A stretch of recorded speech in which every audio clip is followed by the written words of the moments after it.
This episode of Tales from the Backlog is brought to you by listeners like you. Some very cool people like Chris Nelson, the Top 3 Podcast crew, Zulgeek, Colby Moyer, Eric Guess, Rick Firestone, Jill, Kieran, ZNA, new patrons, Jacob from the Pre-Order Bonus Podcast, Matt aka Stormageddon, Randall Quiggle, Bryant Ross, and many more have gone to patreon.com/realdavejackson to support the tube and the shows that we do. Thank you all very much. And if you, listener, want to be like them, you can head to patreon.com/realdavejackson. You will get some treats and you will have my undying love and support. All right, on to the show.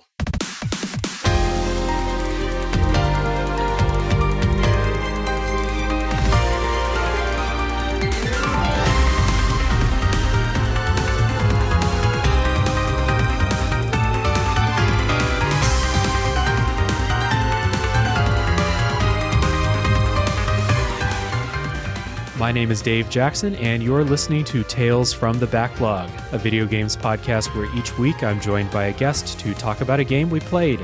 My guest today is a friend of the show, co-host of many podcasts, including Fun and Games, Reignite, Screen Snark, and the host of CPOV Autographs, Metaverse Traveling Biblical Angel, Matt Storm. Welcome, Matt. Hi, thanks for having me. I'm happy to be here. Long-time listener, first-time caller.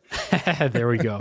Yeah, hell yeah. So it's good to have you on the show. And like I said, you are the host of many podcasts. Some would say too many podcasts, but not me. Many would say that. Yeah. So I just want to give you a chance here to talk about any of those shows that you want to talk about, because I listen to Fun and Games all the time. And when I go back and actually go replay the Mass Effect games, I'm going to listen to Reignite along with my playthrough. So nice. I will turn it over to you to explain your shows. Thank you. So I am a podcast host, producer, and editor. I've been doing it for about a decade, and I have too many shows. I started doing it with a music review show that's now on indefinite hiatus, we say, because me and the co-hosts are like, maybe someday. You never know. But that spawned CPOV Autographs, which was Crash Chords Autographs at the time, because that was the show it spun off of, which is just a mostly one-on-one, sometimes me and a band, but it's a interview series at its core. It's inspired by insert any interview show here of the years, and I've done some incredible stuff. Most recently, as of when we're recording, I interviewed Patrick Klepek, a games journalist I've been a fan of for a long time. But it was honestly a show that I was like, hey, I want to interview people. I'm going to make an interview show, and there it was. And then the other shows you mentioned, so Fun and Games is my video game podcast that I do with the incredible Jeff Moonen. And it's just kind of started because we talked a lot about video games. And we were like, well, let's talk about games. But we wanted to make a show that was focused on like the positive side of gaming. We still talk about the issues and the problems in the industry, but we don't want to like bash and poo-poo on games. And that kind of grew to another level when we created a sub-series. I created a sub-series where I wanted people to talk about games they love without judgment. The idea that like when you and I are both very active on Twitter, and very often when you tweet literally anything, people, want to poo-poo your good time. And it was very important to me to kind of circumvent that and just give a forum for different guest hosts to just talk about a game they love and why they love it. A thing that you've done twice for us. And that was important to me because like I can enjoy the hell out of a mediocre game, and just because a game is mediocre doesn't mean it's not fun, good, or it could absolutely be your favorite. And that was kind of the log line for Side Quests, which is that show. Also, it was inspired by my first playthrough of Control, which absolutely broke my little gamer brain because I just didn't think you could make video games like that. So, but then the other two shows you mentioned, Reignite, which is my currently Mass Effect retrospective podcast. By the time this airs, we may have moved on to another series because we are currently in our 4th season, wrapping up Mass Effect Andromeda as of when we're recording, and that's all the Mass Effect games that exist as of now. So where could we possibly go? True. Possibly another BioWare series. Yeah, possibly another BioWare series in the vein of Mass Effect. But yeah, so that's a show that I do with my incredible co-host, Frankie Bradley Lestrange. They are a writer and a brilliant producer and podcaster, and it was kind of born out of just our love of Mass Effect and wanting to talk about, well, what if we played Shepard as ourselves? And then made choices as if we were Shepard in the moment, trying to live outside of the meta of the game as much as possible. And it ended up gaining quite a following, and people really love that kind of personal touch. And we carried that over into Andromeda, which I am playing for the first time. I didn't play when it came out, which has made for a very interesting experience, but Frankie knows the game very well.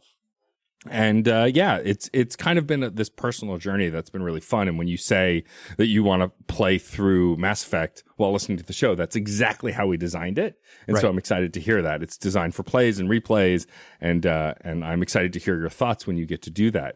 And then Screen Snark, my last show, is a TV and movie podcast that I host with the incredible Rachel Quirky Shank, who is a comedian and now wrestler, which is new and is awesome.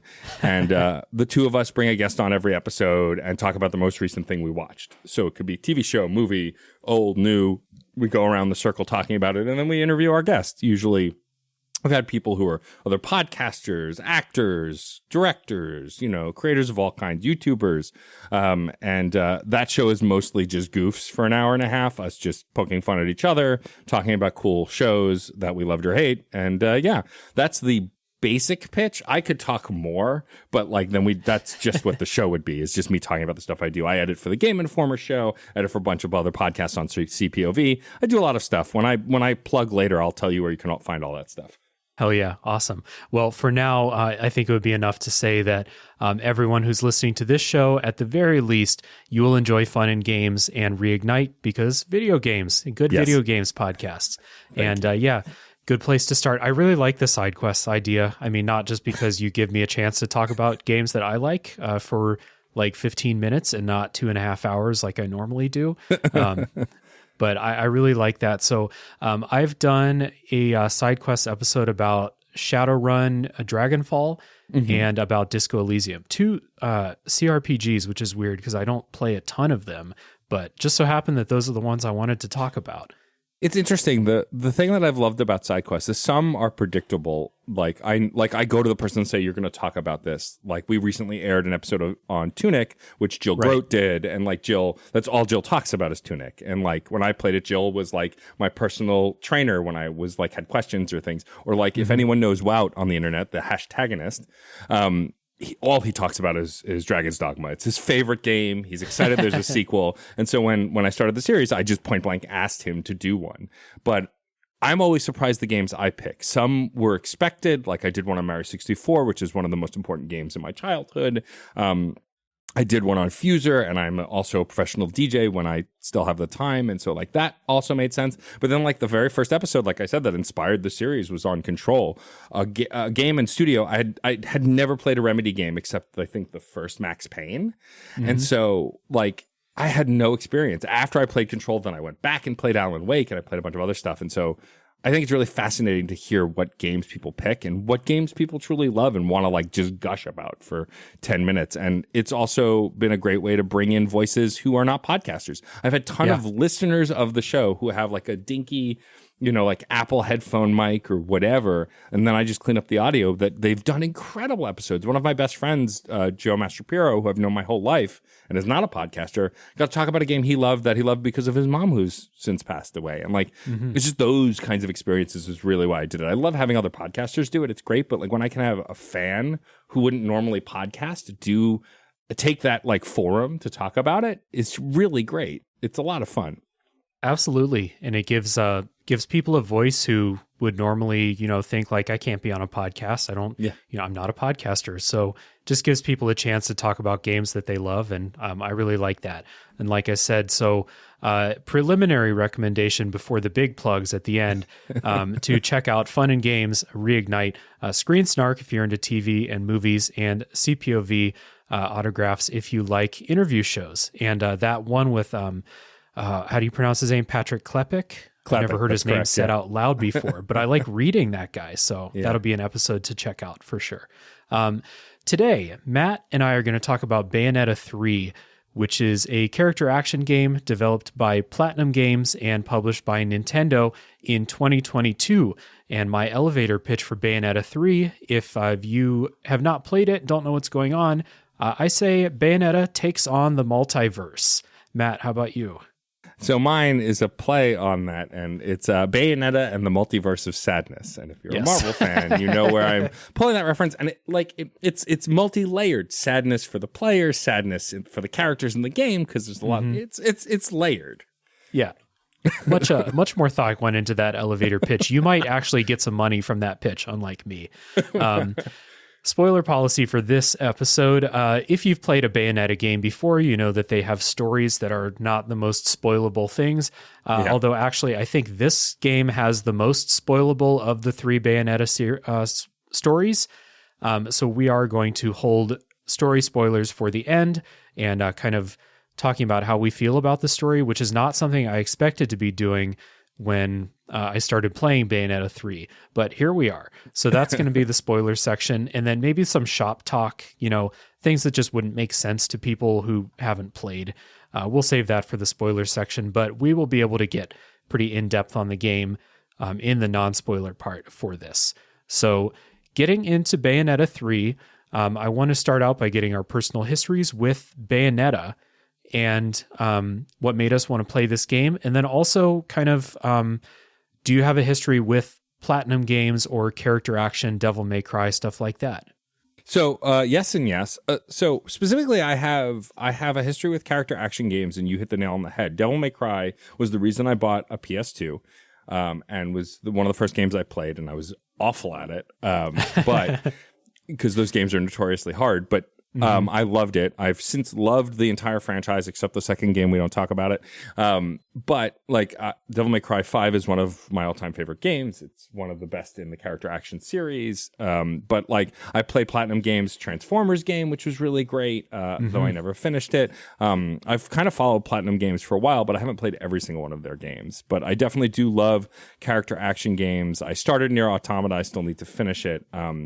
And so, broadly, I'm a fan of these games. I don't like to play the more difficult ones, and I much rather turn it on the easiest setting as possible and just have fun with the flair.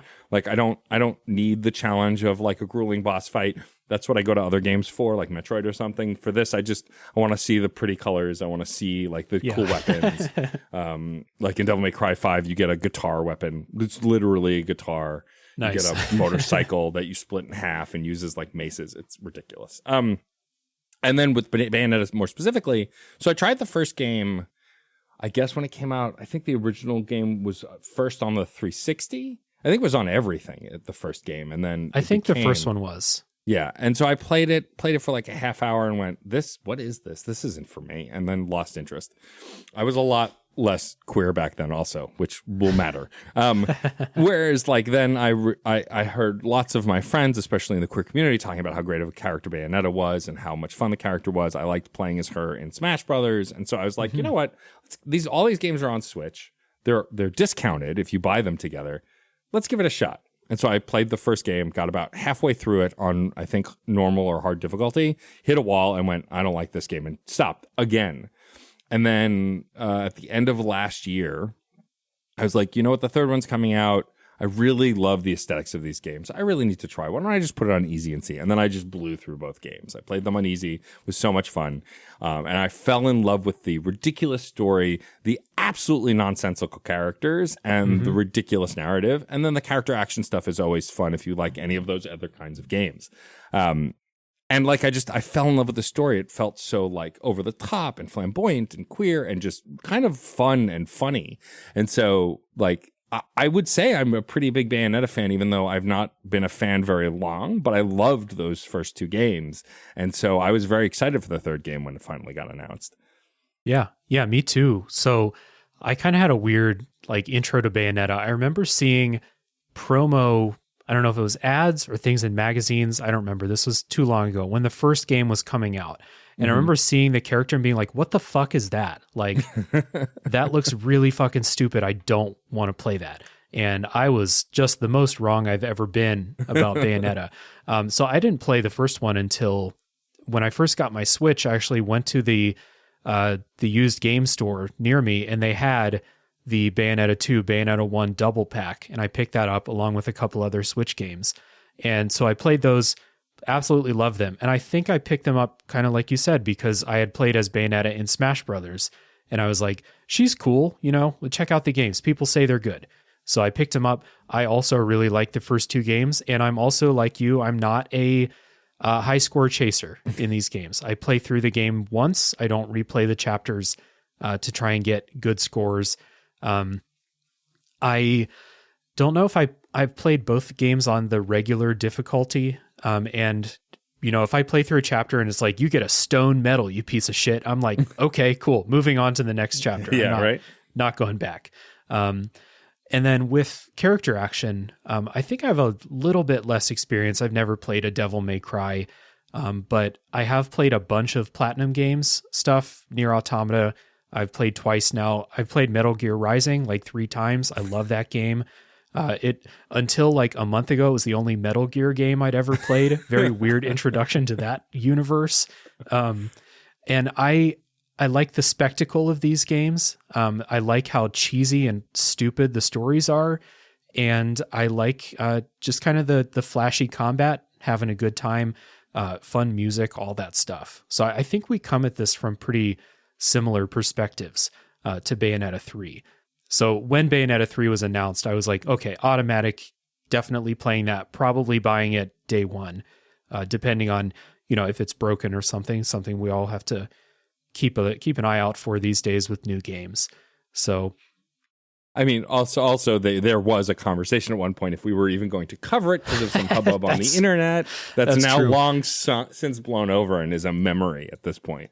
Yes, I had written in the notes that the voice acting controversy briefly gave me pause about whether I was going to boycott the game or not, and that worked itself out within a couple of days. Yeah. So, we did have a little text exchange like, hey, do we want to maybe talk about a different game? But no, that worked out okay. Playtime for me for Bayonetta 3, my in-game clock says it was 6 hours. My Switch says it was 10 hours. So just pick something between 6 and 10. Not a super long game. Was that your experience too? Yeah, I don't remember my exact time, and my Switch is out of sight at the moment. But it was quick. I finished it in a day, pretty much. I had started it, I think, the night last Friday, as of when we're recording, last Friday night, and then I promptly beat it the next afternoon. I just played it straight through. Actually, not true. I got up to I rolled credits, and then there's some spoiler stuff we're gonna talk about later, but I didn't realize that after the credits there was something else, and so I literally paused it and then finished it the next day. But I got through most of it in one day. So my playtime was probably around 6 to 8 hours as well. I'm also a chronic Switch standby person. Like, I don't turn stuff off, and so like the clock just keeps going. Yeah, me too. So getting into some kind of opening thoughts here before we dig into the episode. This is by far my least favorite Bayonetta game. It is my least favorite Platinum Games game that I've ever played. I think that playing as Bayonetta, like combat while playing as Bayonetta, is still really fun. And there are some issues with it that I'm going to bring up later, but it's still really fun. The problem that I had with this game is that combat while playing as Bayonetta is just too small a piece of the pie in this game. They have expanded out in other ways, and I don't like any of the ways that they made this game bigger. So this is feels to me like Platinum kind of galaxy brained themselves out of what made Bayonetta really great in the first place to me, in lots of different ways.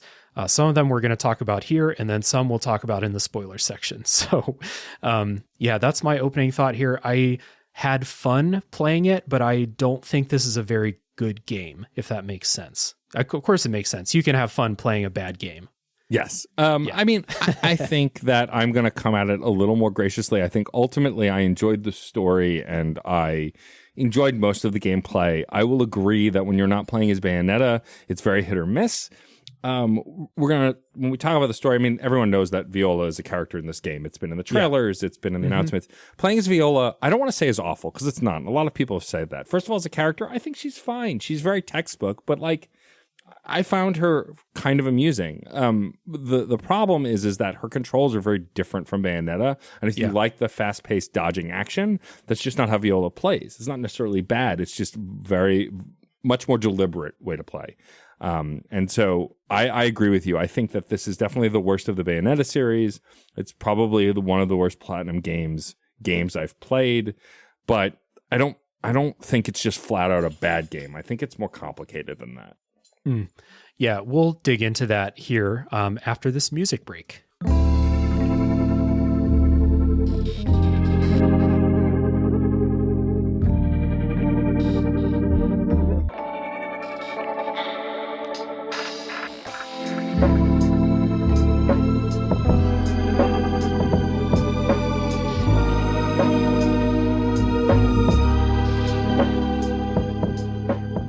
So we're going to set up the story here for Bayonetta 3. Before we talk about the story, though, I mentioned earlier that I first saw Bayonetta in some like promo art or videos or something like that, and I was like, what is she?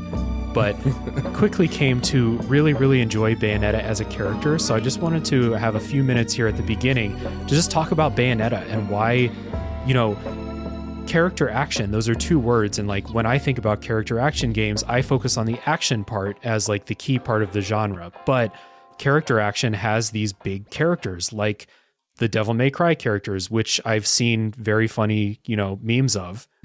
They inspire that sort of thing. Raiden from Metal Gear Rising is a fucking weirdo. Bayonetta is a huge personality and character. So Matt, to you, what makes Bayonetta just such a fun kind of starring lady? I mean, I think, well, one, she's a lady, and like a lot of these games star men or male presenting characters, and like, so that alone is really nice. But also what I love about Bayonetta as a character, she's just so free and nonchalant.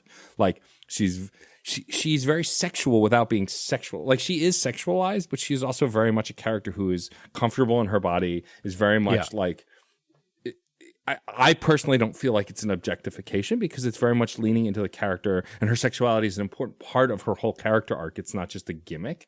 And also she's just fun and confident and like very much a superhero, right? Even though she's a number of witch, she's sort of technically using hell to her advantage. So maybe arguably an anti-hero, but like very much a character who just can do anything and is awe-inspiring. And the way that she is, Helena Taylor played her in the first two games. We're going to talk about Jennifer Hale playing her in the third game.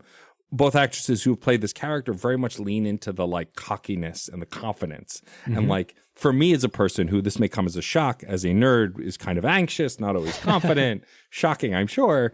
It's fun to play as this confident, I can do no wrong, I know I'm going to get this done character. Dante from Devil May Cry is a very similar kind of archetype. And so that, I think, is a big part of it. And then just like, I think it's how she interacts with all the other characters in the series too that makes her such a strong protagonist, because she has such interesting and complicated relationships with each character. Like she has a unique relationship with every character in the game. It's not just like everyone treats her the same. Like there are levels. It's just, I really think she is wonderfully written and interesting to play as and follow.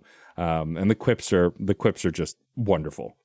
Yeah, my like you nailed it when you said that she's just super confident and capable too. Like one of my favorite things about Bayonetta is how like she is in these just insane situations. Basically, the entire game, all of these games are insane situations. She is never any less confident about like what's going on at any point. She is always like, this is exactly like, this is my comfort zone. I'm cool with this.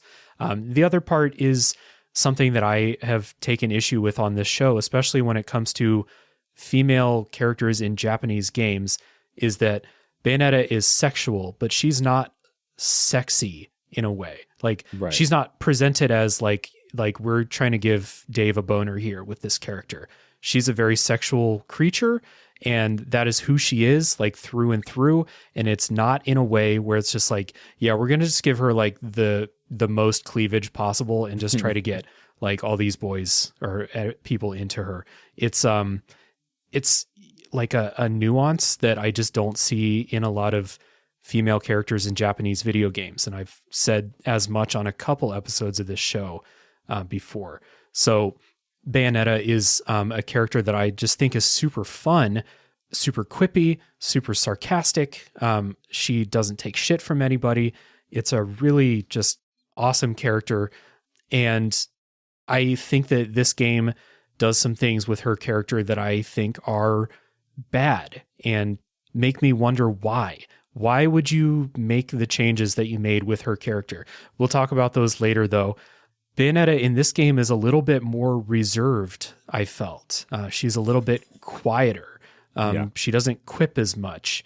And I wonder if there's a story reason, if it's because of a story reason that we'll talk about in the spoiler section, or if it's just because maybe maybe Bayonetta's older and she's seen more and she's like, okay, maybe I don't have to quip all the time. Kind of wondered why that was in this game. Yeah, no, I agree. There's definitely a difference with her character. And I don't really think I can approach it without getting into the spoiler section, just because I think I really think the story ties into it. I think that Jennifer Hale's performance ties into it, and not in a bad way. I just think that there are a lot of things happening that makes this character feel different in a way. And I think but I agree. It's definitely not to the same level. She's not as confident. She's not as quippy as she has been in previous games. Yeah. And I've heard it posited that she's not that way because Platinum Games didn't trust Jennifer Hale, or was keeping Jennifer Hale on a shorter leash. And I just don't feel like they would pay for Jennifer Hale if they weren't going to let her cook. That doesn't make any sense to me. She's one of the most famous voice actresses working in the business. There's no way that they were like, she can't handle it, because she's played such a huge variety of characters. I think that can't possibly be the case. Yeah. So this game's story opens in a prologue where Bayonetta is fighting this invading force that's going to be the villains throughout the game, called Singularity. And Singularity is seeking to destroy all the worlds within the metaverse. And in the opening, this is the opening cutscene, so I'm going to spoil this, but it's 5 minutes into the game. Bayonetta dies. She loses the fight. She's crystallized and then broken apart. As the new character named Viola, who we talked about before, Viola sees it and escapes. And then we cut to Bayonetta, alive, but different somehow, having fun with her personal manservant Enzo, and their relationship is consistently hilarious to me. Every time Enzo is on screen, it makes me laugh, even though he's the shallowest character ever put on screen. I love Enzo. He's so funny to me. I agree, yeah. So Bayonetta finds out that Singularity and this force of creatures called homunculi are moving from world to world, metaverse world to world, destroying. So Bayonetta goes on the quest to stop Singularity, going through the metaverse and meeting the many versions of herself along the way, which when I saw this in trailers and stuff, I was like, oh, this is sweet. I like Bayonetta, so I'm going to get to meet, ancient Egyptian Bayonetta? Hell yeah, I'm into that. I think this is the first kind of big miss I'm going to talk about here, though, because those other Bayonettas, you don't really interact with them. You don't get to fight as them. One of them gets more than 30 seconds on screen. There's kind of brief story flavor, and I thought this could have been a really cool metaverse angle to take, because we have so many metaverse stories now. Marvel is saturating us with metaverse stuff at the moment. So I thought this was going to be a cool angle to take, and they didn't lean into it as much as I hoped they would. Yeah, it was mostly an excuse to give you a different weapon and a different demon, and we're going to talk more about that later. But essentially, one of the big different combat things is you can control the demons that Bayonetta would kind of just automatically be part of her arsenal are now controllable by the player, which I actually liked, but is not. The answer is not that simple, but we'll get back to that. But and I feel like I could have sworn we did play as those Bayonettas for half a minute, but maybe we didn't. That's the problem, is that the chapters are this game is only 14 chapters. It's so condensed. Whereas the other games I think were 21 or 26 or even 29 chapters. I can't remember, but it was definitely much bigger.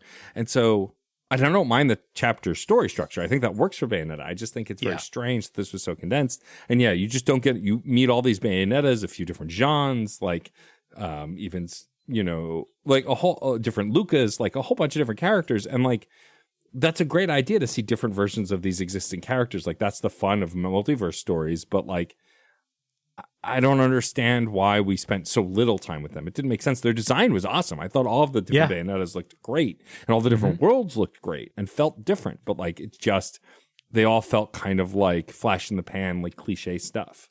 Yeah. And like I said, like for most of them, there's one of them that gets like a lot more time. But for most of them, you meet them, you see them in a cutscene, and then they're gone for an hour. Then you see them in another cutscene, and then they're gone forever. Yeah. And in my memory, you never get to play as them. There's one situation where you fight alongside them, I think, but it's just very, very brief interaction with them. And it could have taken this into like an entertaining direction that only Bayonetta could have gone in, if that makes sense. Yeah. But as it turned out, this just turned out to be the worst, most boring multiverse story that I've seen in a while. And like I said, we've had a lot of multiverse stories in the last like 5 years now. And this one was kind of boring. I mean, Bayonetta stories are not traditionally like stories that are going to be super fun to follow along with. You just kind of like, you go through, you see all the spectacle, you see these wild cutscenes, you fight these crazy villains, and there's a bunch of flashy stuff. That's kind of the point, but like this one just wasn't even that fun, which was my thing here. Like I like Bayonetta stories because they're stupid and fun, and this one was mostly just stupid, I think. Yeah, I mean, I don't think I dislike the story as much as you, but it definitely is tonally very different from the previous games. There are moments that feel like the previous games, but all in all, there's definitely a lot more drama here, which I don't think is necessarily a bad thing if it were better written. But the problem is the Bayonetta stories are never really about the drama. They're about like over the top goofiness more than anything else. Yeah, and like you said, there are moments of that old Bayonetta, like a couple of boss fights where I was like, this is the shit. This is why I'm here. But they were just too few and far between. There are some wild and over the top stuff. And that's exactly what I come to a Bayonetta story for. But this kind of like brought up this idea with me and with a couple of people in the Discord server who like these games too. And this idea that like, okay, your stories, your games are traditionally not telling serious emotional stories that are going to like stick with you for the rest of your life. But that doesn't mean that you should not like care about your characters and like be authentic to them and switch tones like this just all willy-nilly, I think. It made me feel like they were like, okay, Bayonetta 3, we're going to tell a story that connects with everyone emotionally. And we're going to ditch most of that over the top goofy stuff. We're going to put it in sometimes. And it just really missed with me. Yeah. I think that the emotional story didn't miss with me because I enjoy all of the characters. But I do think, I do know why people didn't identify with it. Like I get why for some people it might not have worked. I'm also a sucker for more emotional stuff. I like emotional storytelling. I like to cry when I'm playing video games, watching movies, and listening to music. So like, that kind of stuff I'm into. But like, yeah, it definitely. I mean, also, like, I have a soft spot for Luca because it's Yuri Lowenthal, and I love Yuri. Yuri's been a guest multiple times on Fun and Games, and so like, who we'll get into more, but has a very prominent role in this game, more so than the previous games, even though he's pretty integral to the first game too. Like. He's definitely more of a feature in a way that he had not been before, which was cool to see, but I also think was still kind of misused. The story is sloppy, and I think if you don't mind a sloppy story, then it'll be fine, but like, I can see why other people might not like it, even though I kind of was like either nonplussed or enjoyed it. I was never like, oh, this is terrible, skip the cutscene, but like, I can, it's definitely, like I said, very, very different from the previous two games. Yeah.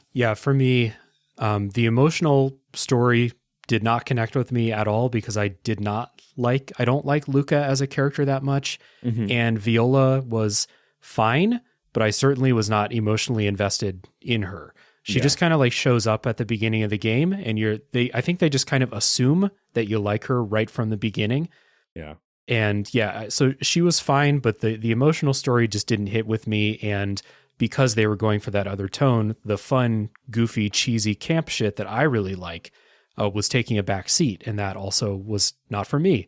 So, we will talk more about the story in the spoiler section because there are actual things that happen in the plot of this game, unlike like Bayonetta 2. So we are going to listen to a little Bayonetta music and get you ready to hear about gameplay.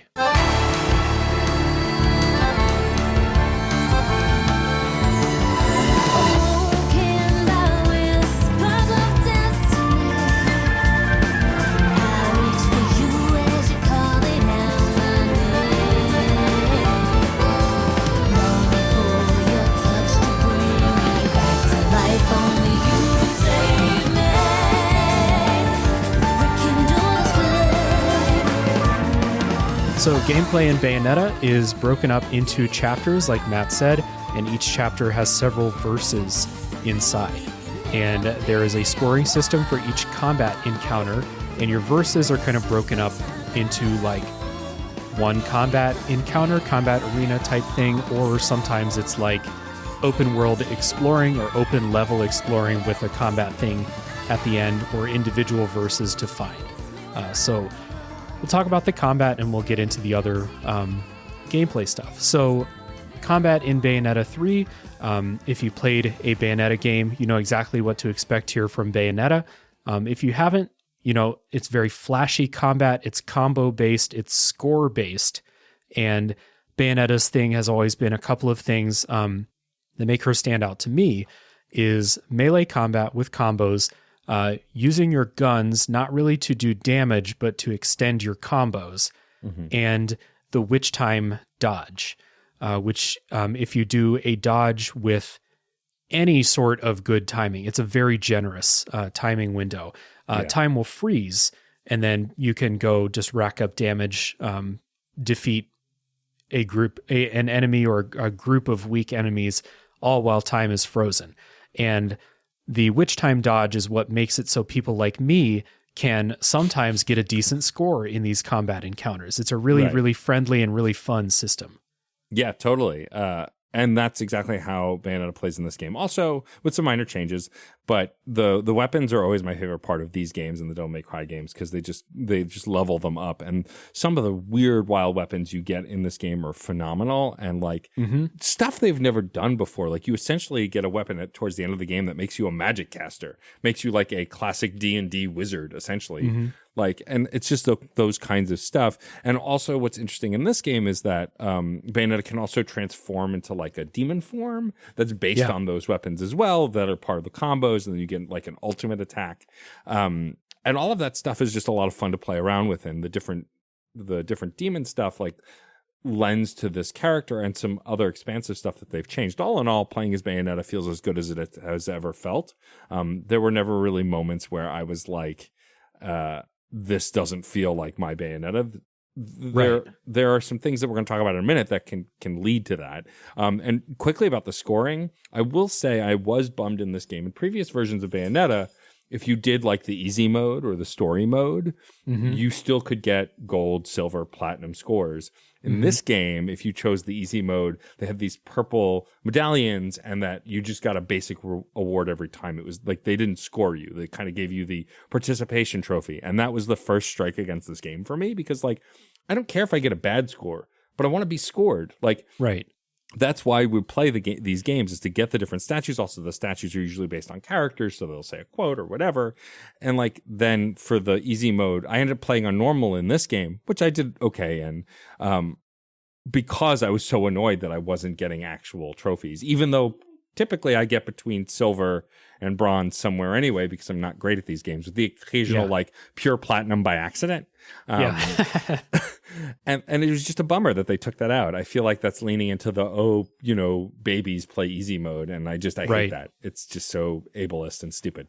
Yeah, it's like you said, ableist, but just really stupid, old school, video game philosophy there, that if you play on easy mode, you're not playing the real game, like that bullshit. I didn't know that. That's really fucking stupid. I hate that too.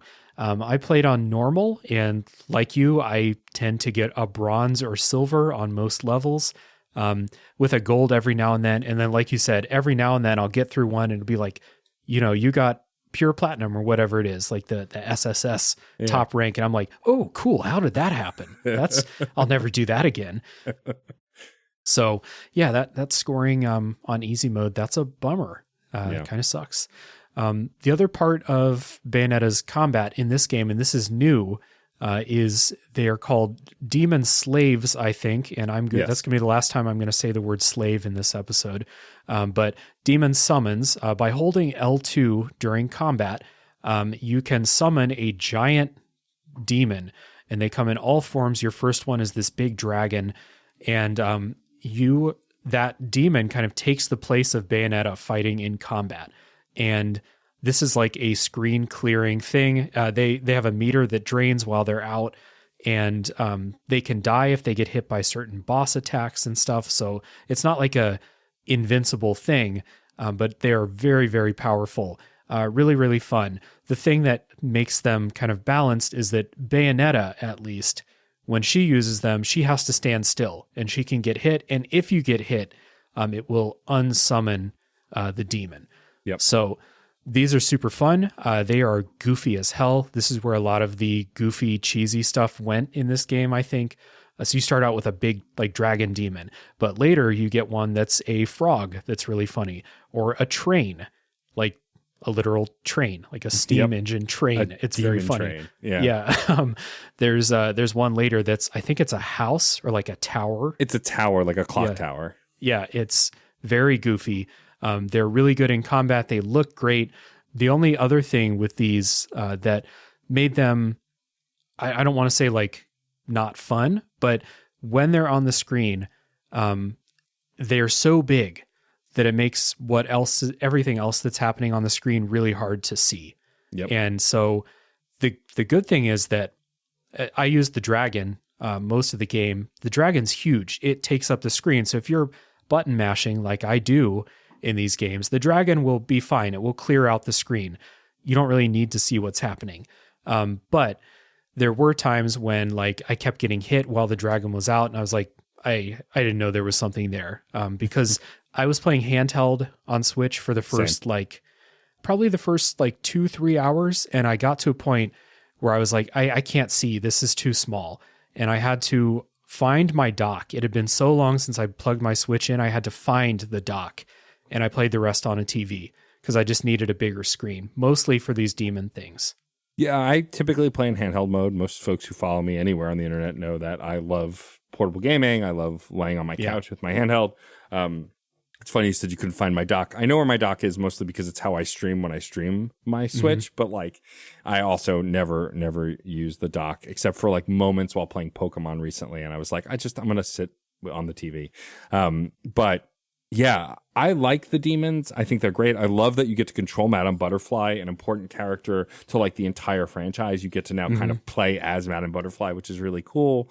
I think the demon summoning is fun. I think it's balanced that Bayonetta can get hit and is still kind of out there while you summon them, and also kind of true to the story, right? Because the demons are all mostly comprised somehow of her hair, and her hair comes off of her. And when she would do the major attacks in previous games, she would shout her, a spell. She would pose, conveniently covering certain areas, and then all her hair would come off and summon this demon. And that sort of happens here, and that's why, that's part of it. But it was frustrating. I would summon, and then she'd get hit by an enemy I couldn't see, and then I would have to resummon. And it definitely, I can see why people didn't like it as a combat mechanic. I did really enjoy it. I think it was a lot of fun. Yeah, I had a lot of fun with them too. I just occasionally got annoyed that this dragon is literally filling up the screen, or they do that thing where the dragon is between the camera and what the other stuff you're supposed to see. So they do that weird transparency effect on it, and it just doesn't work well enough. Yeah. But I had a lot less frustration once I moved to the TV and I just had a bigger screen to look at. Sure. But you will still never take away handheld Switch from me. It will be, I know where the dock is now because I haven't moved it, but next time I move or something, the dock's going to get left in a box. I just don't use it. Yeah. So, So we got the demon summons, and this is the last part about Bayonetta combat, is you're constantly kind of building up meters for stronger attacks. Yep. And they're called climax attacks in Bayonetta because of course they are. Right. And when you stun an enemy, you can do a quick little QTE for a kind of a finishing move. And then on boss fights, you're building up so that you can do a double click on the thumbsticks for these huge cinematic killer finale moves. Yeah. And those are always entertaining. I watched, I don't even know if you can skip them, but if you could, I would never, because they're so fun to watch. Yeah. But you also have a note here that, and I'm going to read it. Platinum fucking loves wiggling the thumbstick QTEs. Yes, they do. And they need to stop. They've been doing it for a decade now. They suck, and they need to stop doing this. And I'm reading it because I agree. I think it's very funny that that's in your notes because that's how all of these finishers are. Is you either have to mash the buttons or rotate, wiggle, and it's just it depends on the day whether I love QuickTime events or not. That's what QTEs are, in case you don't know, which some people may not. They are very common in character action games. I think mostly they're fine. It's when they you have to do the button combo and can't watch the cutscene that's a problem. The good thing about Bayonetta is while the QTEs sometimes suck, they're over quick, and then you can they're the setup for the cutscene, and then you get to watch the awesome action play out. And those finishers are always awesome. Demons biting the bad guys in half, or ripping them apart, or slicing and dicing them, all sorts of cool stuff. The dragon off and eating the enemies. It's one of those things that I really like about these games. And they were just as good here. They weren't any different. Yeah.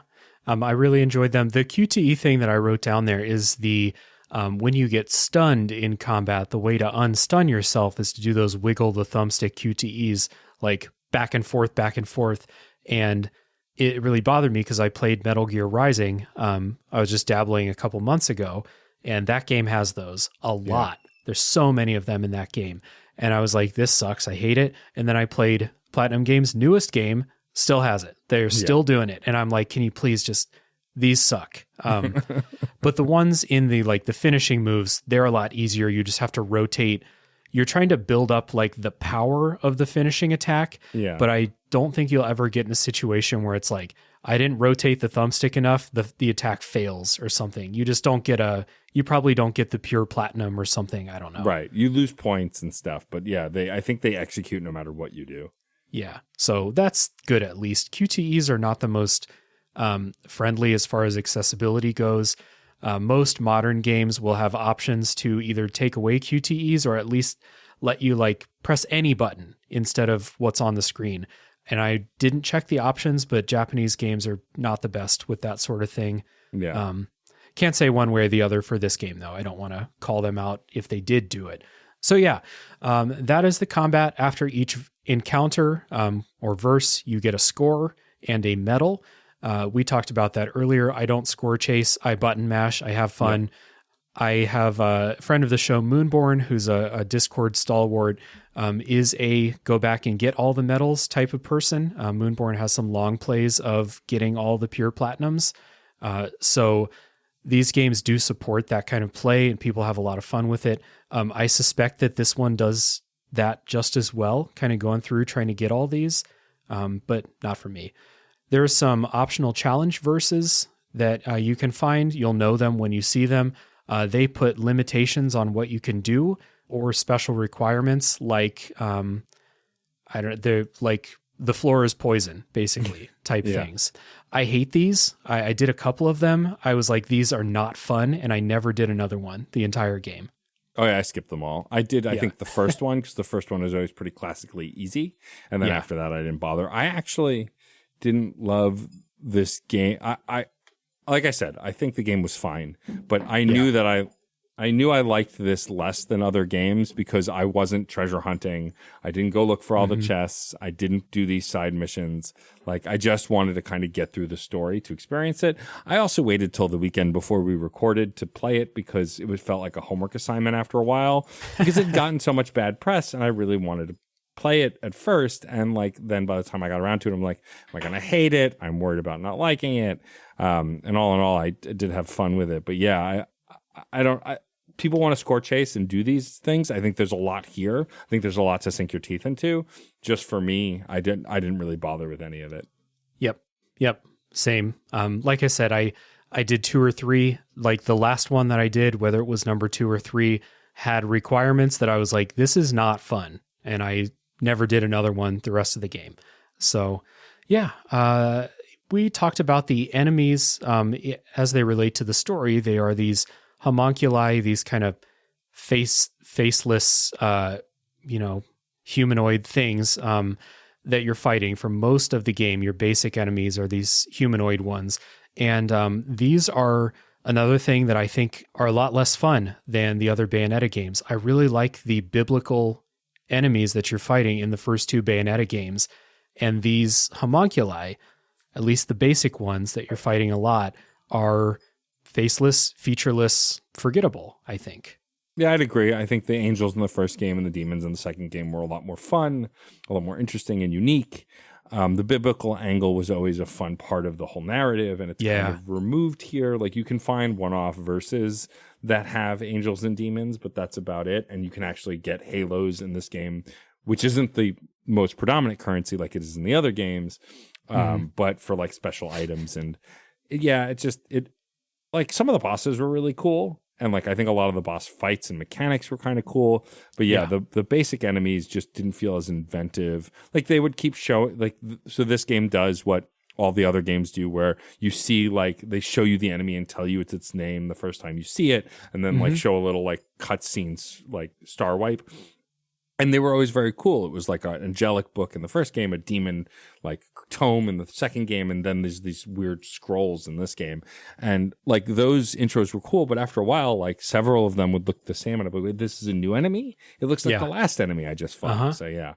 Because they're all just this basic white and green kind of color palette. They don't have any of the metal, I guess, for lack of a better word, designs of those biblical enemies or the demons from the other games. I wrote down here, this is what I thought. These homunculi were a modern day version of the fighting polygon team from Smash Melee, which is not a compliment. No, and I can see that totally. Yeah, but you're right. The bosses and like the large, sometimes you fight larger ones that are like kaiju or something like that. Those are cool. I like the designs on those, and especially the big bosses. I think they really saved a lot of their cool design ideas for those.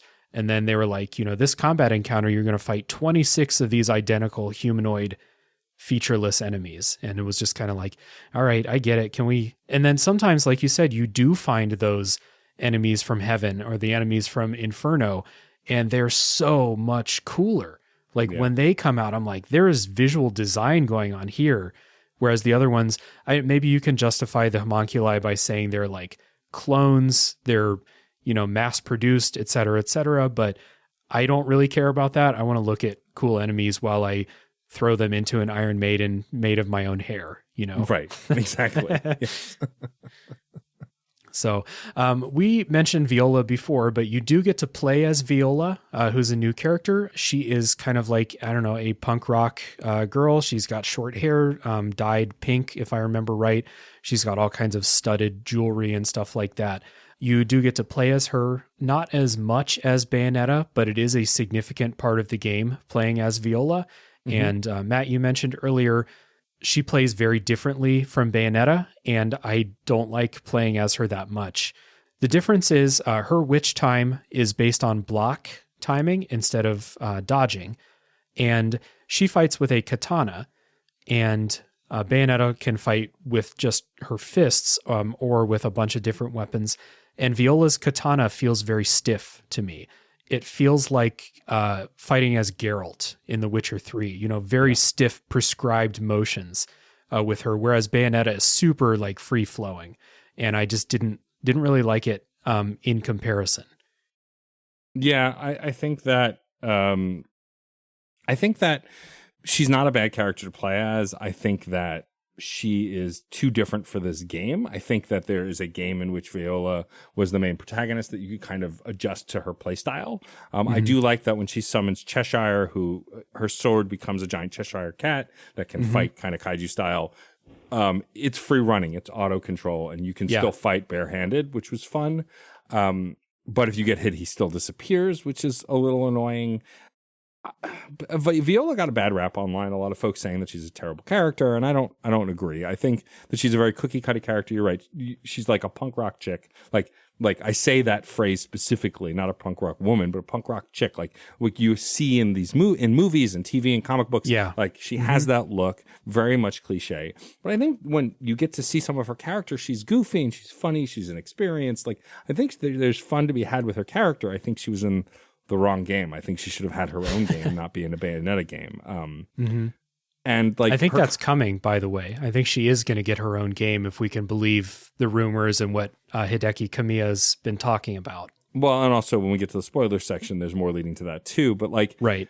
And I'm not against it. I just think that she's got very different combat. Like she didn't get different weapons. Maybe if she got different weapons and like her playstyle changed like Bayonetta's does, because like most people don't use the basic weapon after like the first or second chapter because you have all these other cool wacky weapons that completely change up Bayonetta's attack style, long range, short range, guns, magic spells, whatever else, fighting with a giant door, like all sorts of stuff. And like they just didn't give Viola that. I think they did too little with her. I think if they went a little further with her and her combat, made it more stylish, more interesting, there could have been more to it. But the character assassination of like they hate her because she's different.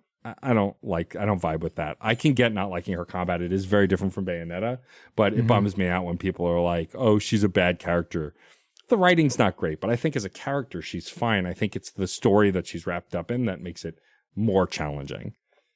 I think there is value in having a character that is kind of wants to be like Bayonetta, but does not have the experience or the confidence that Bayonetta has.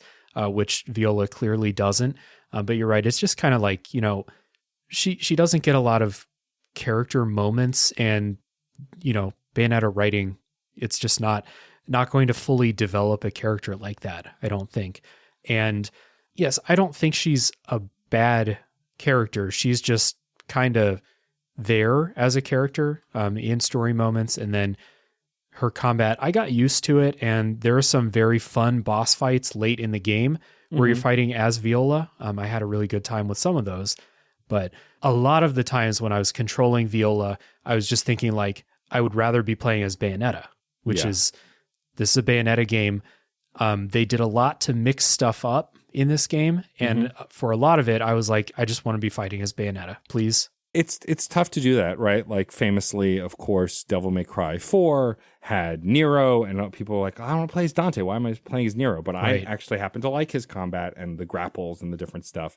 And then in Devil May Cry 5, there was Nero, Dante, and V. But V's style was so, like, all of those characters are so drastically different. That's why I think that it was a win, is because they did such different things with them. Viola is not that different from Bayonetta mechanically, fighting wise, but the block is different enough that it screws you up because which time the dodge doesn't operate the same as the block. The block is way more precise. The window is much smaller. Like Dark Souls fans would probably love it because it feels more precise, like those kinds of blocks and dodges are. And so I think that's where the real struggle is it's just. They weren't different enough. They were similar enough, and then there were these tiny differences that really kind of threw me, at least when I was playing, kind of out of whack. Yeah.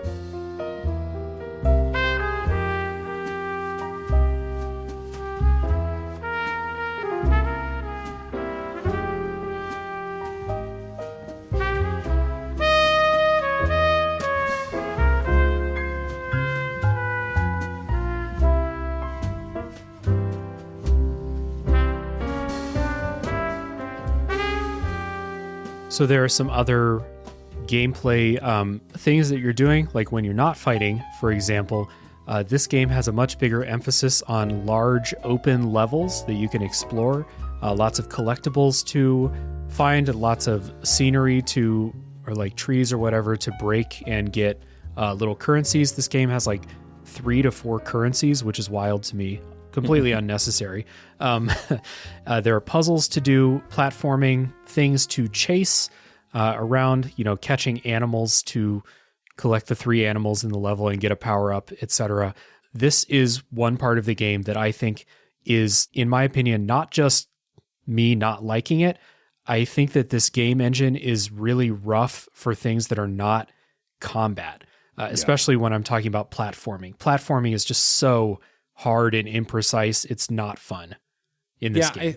I think depending on the weapon you have equipped also changes your platforming, like because you can transform into different demons that operate differently. And like when you get a weapon that gives you the spider demon, you also transform into like a Shelob style kind of like Shelob, the video game version where they made her like attractive, which was dumb. But that kind of version, like woman on top, spider body, and you can like kind of web swing a little bit. And like that made traversal fun. But the minute I started using different weapons like the puppet or the train, like those traversals weren't great. They were kind of finicky and hard to control. And then traversing as Viola just wasn't fun, even though she had a grappling hook.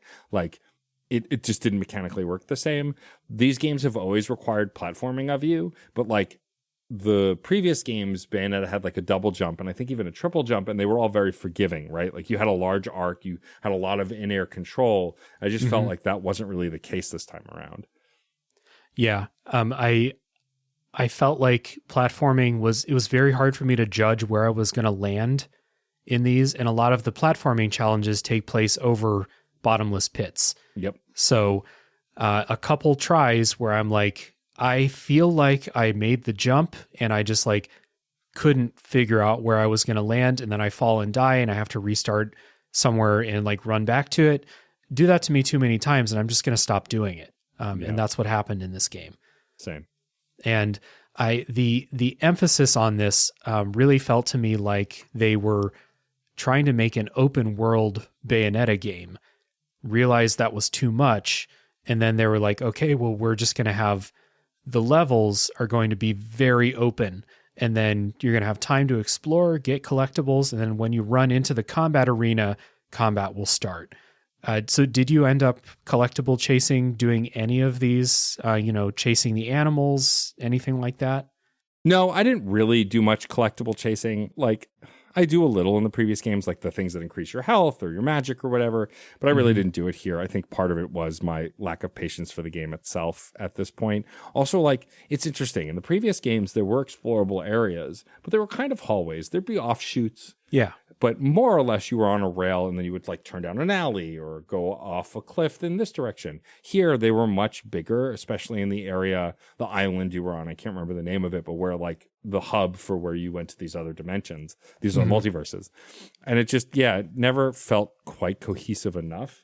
And like, this is the same year that I played Sonic Frontiers and freaking loved it. And like those areas and islands weren't that cohesive either, but they were fun to explore. And I think that's the problem with this Bayonetta game versus the others, is because they were kind of more condensed. They were fun to jump around and explore. Whereas here, they were just big enough that I feel like it was kind of a trial to get to point A to point B and to like really explore in a way that was effective. Yeah. They definitely wanted you to make stops along the way to go after these collectibles or do these challenge verses or any of these kind of puzzle things that you have to do to get a reward. There's this thing where you go up to a scene and time is stopped and you have to like rewind time to the right point and then platform up before time starts again. They really want you to stop and do all that stuff, because if you don't, it's a long, like straight run from combat to combat. I felt like, and just didn't have a whole lot of fun with those. The final few chapters of the game are a lot more like an old Bayonetta game, and I enjoyed them a lot more. I think it's a pretty direct correlation there. Just makes me this is Bayonetta. I'm not worried. I'll be fine, but makes me hesitant that they're going to like try open world Bayonetta again and just make this bigger with more stuff without making it more fun. So we'll talk about it more in the spoiler section. I kind of don't know what I would want from the next one. But I have some ideas, but we'll get to that. Right on. The other things they do to mix up the game so it's not all combat are lots of like different gameplay variations, or at least, camera variations, etc. There are sections where you're, riding on one of these demons, doing escape sequences or doing chase sequences, or there are some like big 2D side camera kaiju fights. Those are fun. There's some rail shooter sections, a lot of stuff to mix it up. There's a famous like motorcycle section, I think in the first Bayonetta game, that was like infamously like rough, like hard to control, hard to get through. I had a lot of fun with a lot of these like kind of alternative gameplay sections in this game though. Yeah, I didn't mind any of the demon-related ones, the boss battle-related ones, the escapes and stuff. They were all fun enough. The kaiju battles were great. Like, they weren't... Yeah. I thought they were great. They were nothing to write home about. Like, they were these slow-paced 2D side-scrolling. If you played, like, a bad Godzilla fighting game, which there are a few, it's kind of like that. But I was very good at them. I don't know how. I just was. Like, I often picked the right move at the right time. But... all of them are nothing to write home about. They're all things that are done better, more broadly in other games, but they were all fun. None of them were bad. It's not like No More Heroes where you're doing side jobs collecting coconuts and you're really bored. Like all of these side things felt fun and they felt as cohesive to the game as like when Final Fantasy VII had like the snowboarding section and like the little mini games. Like all those mini games felt cohesive to the story and the world, and these do too, right? Yeah. Like I never in a moment went, "This isn't Bayonetta." Like I was like, "Oh, this is stupid. This is great. I love it. Yeah, it's perfect. This is Bayonetta." Yeah. Yeah, I had a good time. Those, especially like you said, those kaiju fights were a lot of fun. They're super simple. Like once you learn how to do them, you'll like never lose one again. But they're big. They're huge kaiju crashing into each other and like knocking down skyscrapers. It's a good time. Yeah. So yeah, I really enjoyed them. The other kind of section that will mix it up is there's the other character, Jeanne, who we haven't really talked about much. And that's because she is not really involved with Bayonetta's story for a while in this game. She's doing her own story, and this is her own game almost. It is a 2D stealth game, kind of. I put stealth in air quotes because you don't have to be super stealthy. They want you to be, but you can just fight everybody. You'll be fine. Yeah. How did you feel about these Jeanne sections? I hated them, and it's a bummer because I love Jeanne as a character. I think she's great. She was such a great antagonist in the first game, such a great ally in the second game, and she's kind of relegated to her own separate story until like the last chapter. And like I hated the 2D stealth stuff. I mean, also I famously hate stealth games unless you're making a Batman game, in which case the stealth is really good, a la the Arkham games, and then I love them, but still struggle with them. I hate it. Like I never played the Metal Gear games because I played Metal Gear Solid 1 for like an hour and was terrible at it. Like I just don't like being stealthy. I'm too clunky and awkward to be stealthy as a human being. So like in games it doesn't work. And like so I didn't love this. I will say that like the vehicle section in the Jeanne story and the boss rush, those were both fun. They were an interesting take on doing like a side-scrolling 2D fighting. They weren't great, but they were more fun than the two stages that were just straight like side-scrolling stealth stuff. Like I just I didn't enjoy those as much.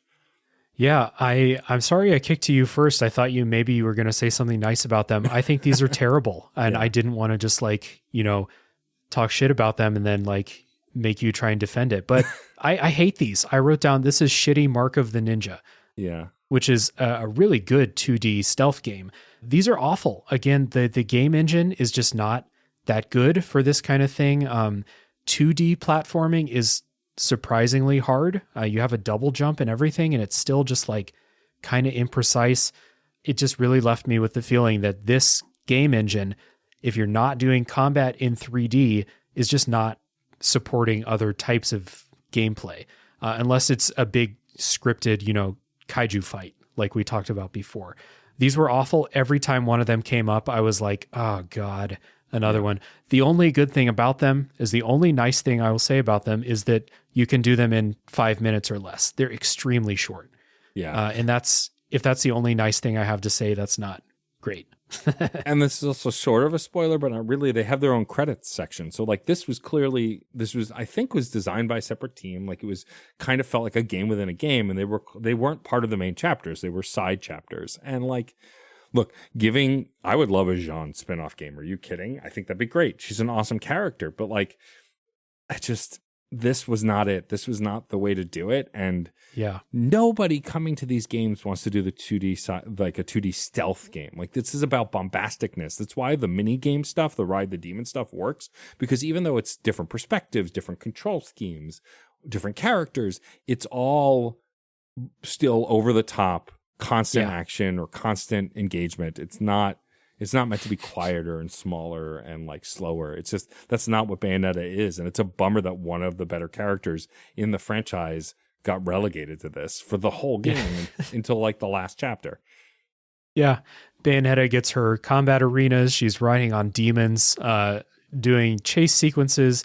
Viola's doing combat too, and Jean is like hiding in a bathroom while a guard walks by. It's just, there's some humor in those sections too. I guess there's another nice thing I can say. There's some fun, like you can hide in a shower and Jean will take a shower and a guard will like go to investigate and she'll be like, "What are you doing in the shower?" And she'll beat the shit out of him. So that's fun. But you know, that I really hope they don't make this into its own game. That would be a huge bummer. Yeah. And a waste of resources, I think. I agree. And totally not a thing that Platinum really does. I mean, I haven't played everything that they've made, but I've played a lot of it. And this just feels so counterintuitive to their whole ethos. Yeah, there's a couple, like in Metal Gear Rising, there's some very vestigial stealth elements to it, like rescuing some hostages or something. But it's really hard in that game too, because the game engine is built for you to run quickly and fight stuff. Not to sneak up on people. So not to belabor this point, let's talk about how this game looks and how it sounds. So we have both talked about the kind of bombastic, over-the-top nature of these stories, and visually it's presented that way too. Cutscenes are a ton of fun. I wrote every one of these cutscenes would make a Marvel audience in a movie theater like clap and scream. Yeah. And I don't mean that in a bad way. I like Marvel stuff. These are really entertaining cutscenes. So every time a cutscene started where there's like, you know, an ending to a boss fight or a chase or something like that, I was into it. They're a lot of fun. Yeah, all the cutscenes are great. The voice acting is great. Like the performances are great. Everyone is playing the character they were hired to play. 100%. And I know we're going to talk about the voice acting more in a bit, but like all the cutscenes feel like this is what makes Bayonetta is the ridiculousness of every one of these moments. There are quiet moments too, like at the beginning of Bayonetta 2 when she's shopping with Enzo, or even at the beginning of this game, she's riding around with Enzo, like Enzo being her sidekick, her grocery carrier, like indentured servant, like however you want to put it, butler. And so like it's just those moments are always so fun. All of these characters are done really well, and it's the spectacle of those cutscenes that always make them entertaining. It is a bummer that like the Nintendo Switch, which not to belabor the graphical problems with the Switch, because they don't often bother me, but they were noticeable here. And I'm coming off of playing Pokemon, which I loved the new Pokemon game, but had so many graphical issues. Unfortunately, Bayonetta 3 didn't escape it. Bayonetta 1 and 2, of course, were designed for last gen, so they ran like a dream on the Switch. This game being developed for the Switch, it runs into the same issues that a lot of non-first party Nintendo titles, and even some of those now have, of just kind of stuttering and not always being smooth, running into issues. And and that was a bummer. And you only saw it every so often in the cutscenes. It was more in like combat and stuff, but it's a bummer when that stuff takes a dip. Yeah. Interesting. I didn't have many like slowdowns or stuttering troubles, but this game did get super pixelated from time to time, where they were obviously, it's like we are trading resolution for keeping the frame rate steady. Yeah. And that is like you said, it's a shame. I am also with you. It does not bother me on Switch that we have lower resolutions and lower frame rates. My Switch I have a nice gaming PC. I have a PS5. My Switch is my favorite gaming thing. I take it to work with me every day. I love it. And it's just been in the last 3 months, I've started to play a couple games where I was like, ooh, the Switch is getting old. Yeah. But I will fight though that like the Switch is getting old, and I agree, but like I'm playing Persona 5 Royal on this and it looks like it's running at 60 frames per second. It's definitely not, but it's such a stylish game and running so smoothly that it feels like it. At least I don't think it's running at 60 frames per second, but like there's definitely been more games recently that have seemed to, it's why I'm hesitant for the new Zelda game, because like Breath of the Wild never had any issues, but it was at the early end of the Switch development, and famously, of course, came out for the Wii U. Yeah. This is being developed solely for this, and I'm hesitant. But I'm with you. Like, graphic issues don't typically bother me because that's not what I'm coming to the Switch for. I'm coming to it for a cozy kind of lie on my couch with it in my hands experience, and I will take the graphical limitations that go with that without issue. Because if I want to play something graphically heavy, I'll get my Steam Deck, and then will die in an hour because it can't handle the battery life. But Right. There are other options. You mentioned the PS5, and Bayonetta, for the most part, I will say Bayonetta 3 mostly always looks great and always runs great. It had minor issues, nothing as bad as some other games that have come out recently. Yeah, for sure. It's just been a couple games recently. Xenoblade Chronicles 3 had some times where I was like, I wish I was playing this on something else.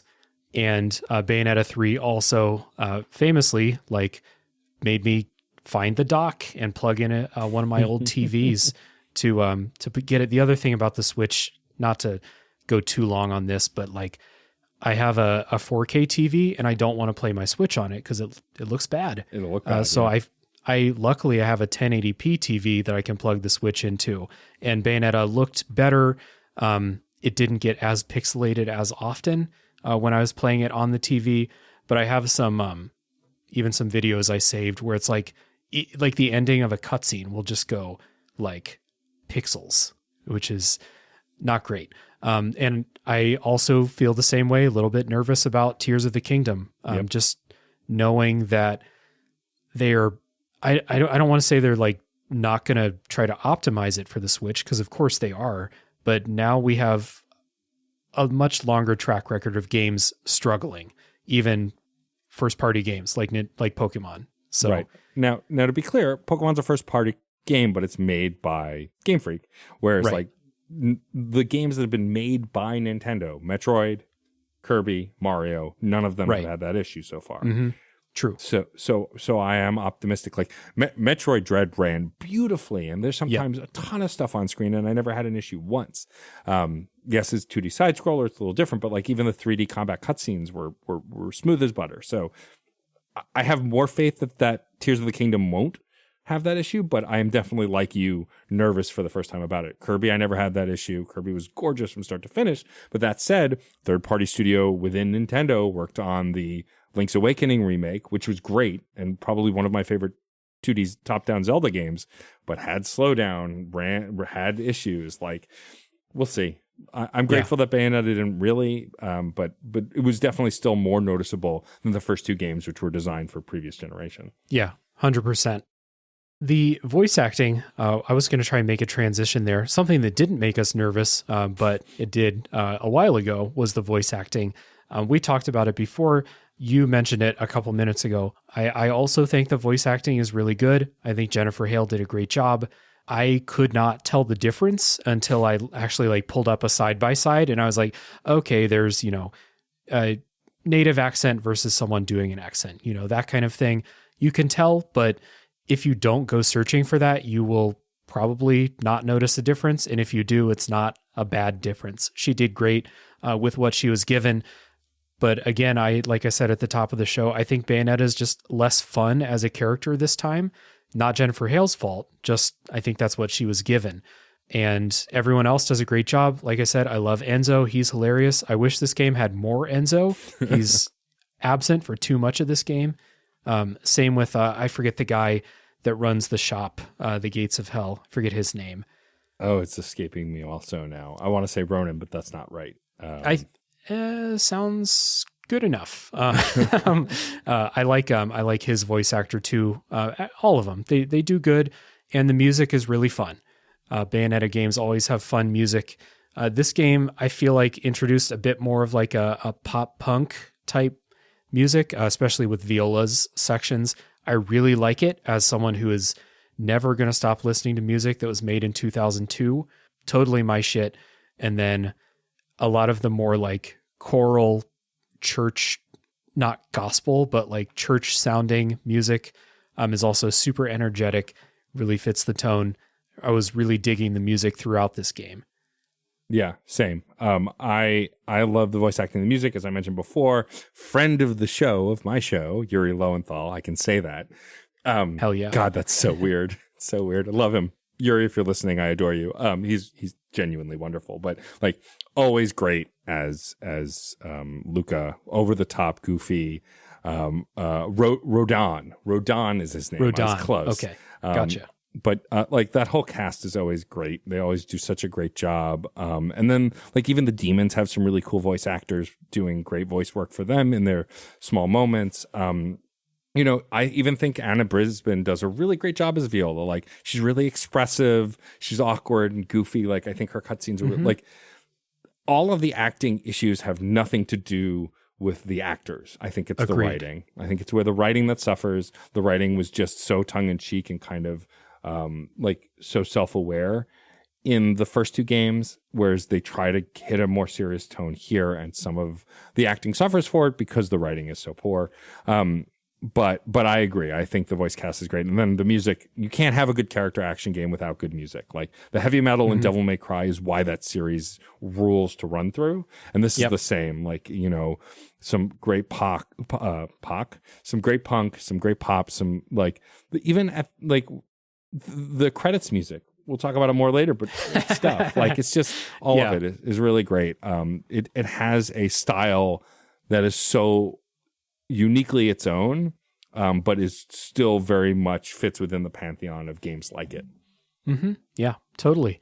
So I think this is a good time to jump into kind of final wrap-up thoughts before we get into plugs and housekeeping and spoiler time. So Matt, who would you recommend Bayonetta 3 to, and any other kind of wrap-up thoughts? So I think I would still recommend this game to a Bayonetta fan.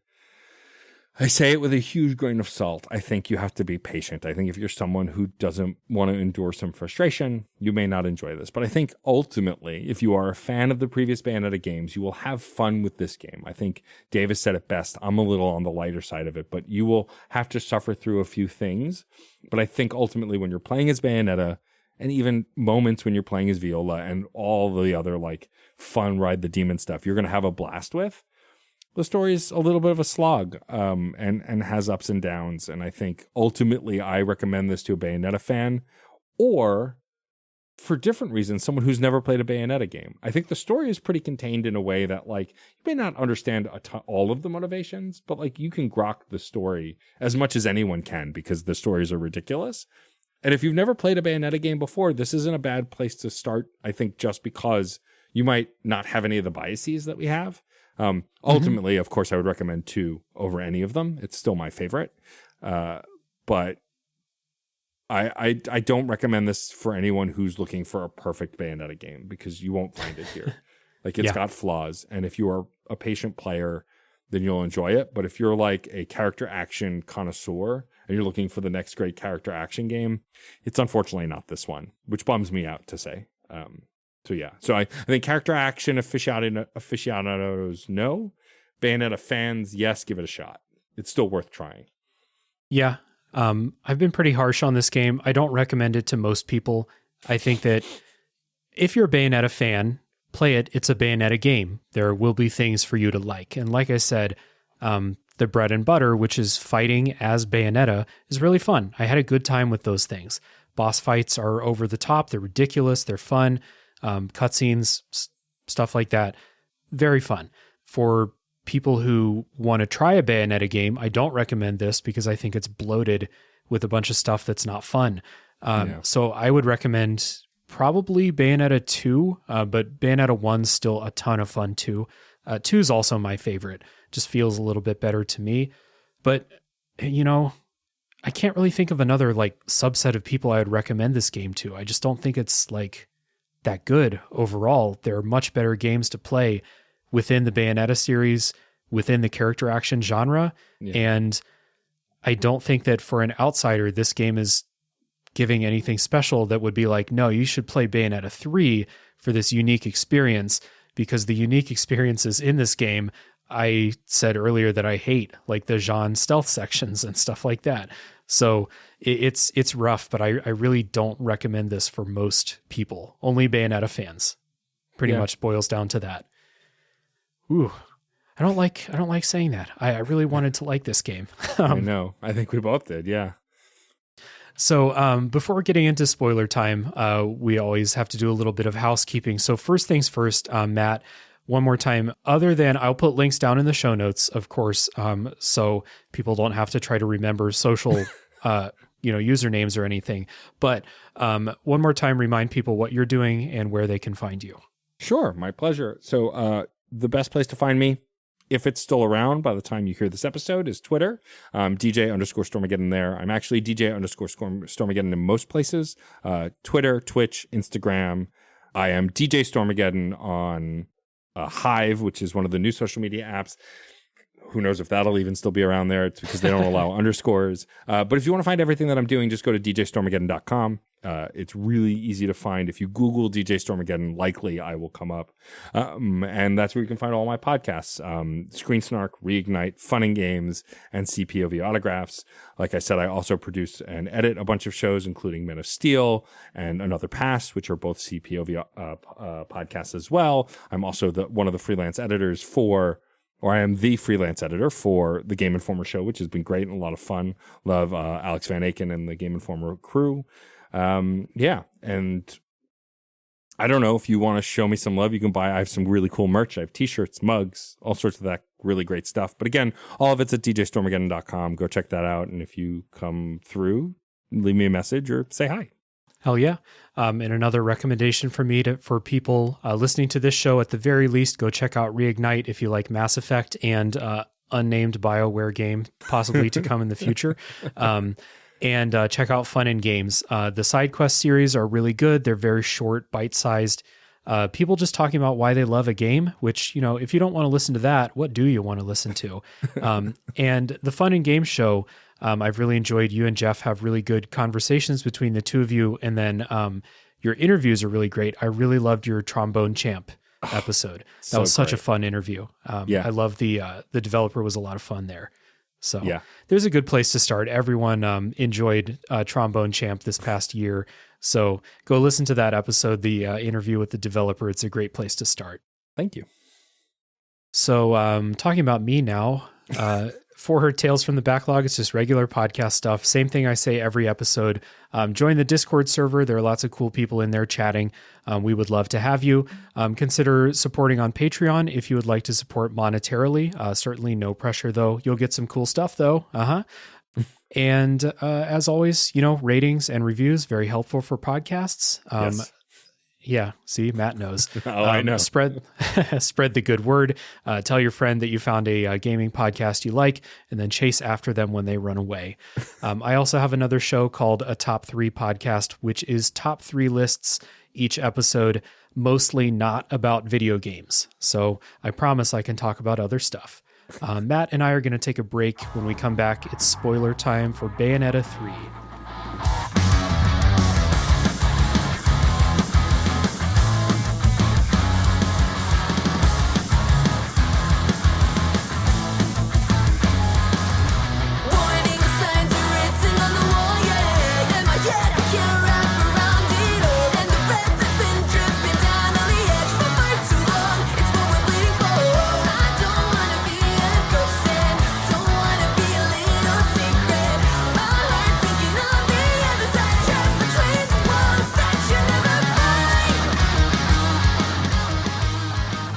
All right, Matt and I are back, and we're talking spoilers for Bayonetta 3.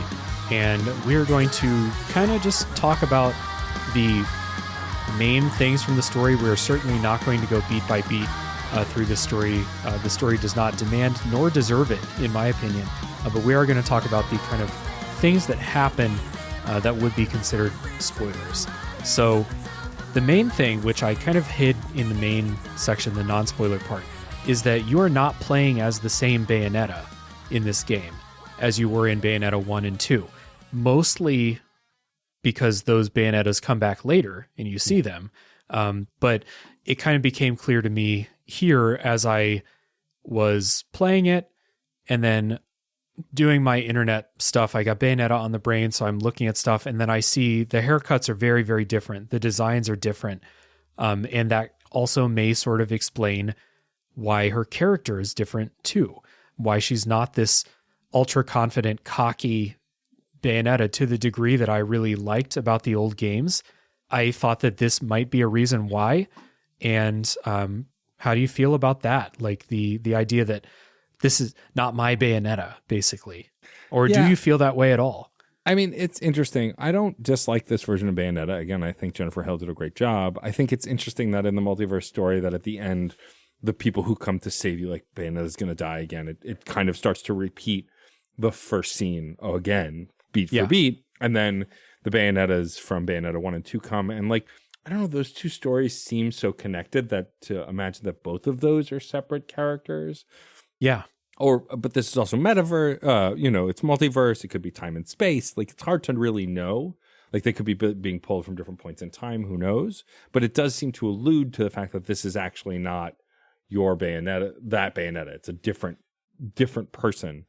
But the worlds are similar enough in the same way we've seen in other multiverse stories, like Everything Everywhere All at Once, which is my favorite multiverse story, hints at that a bunch.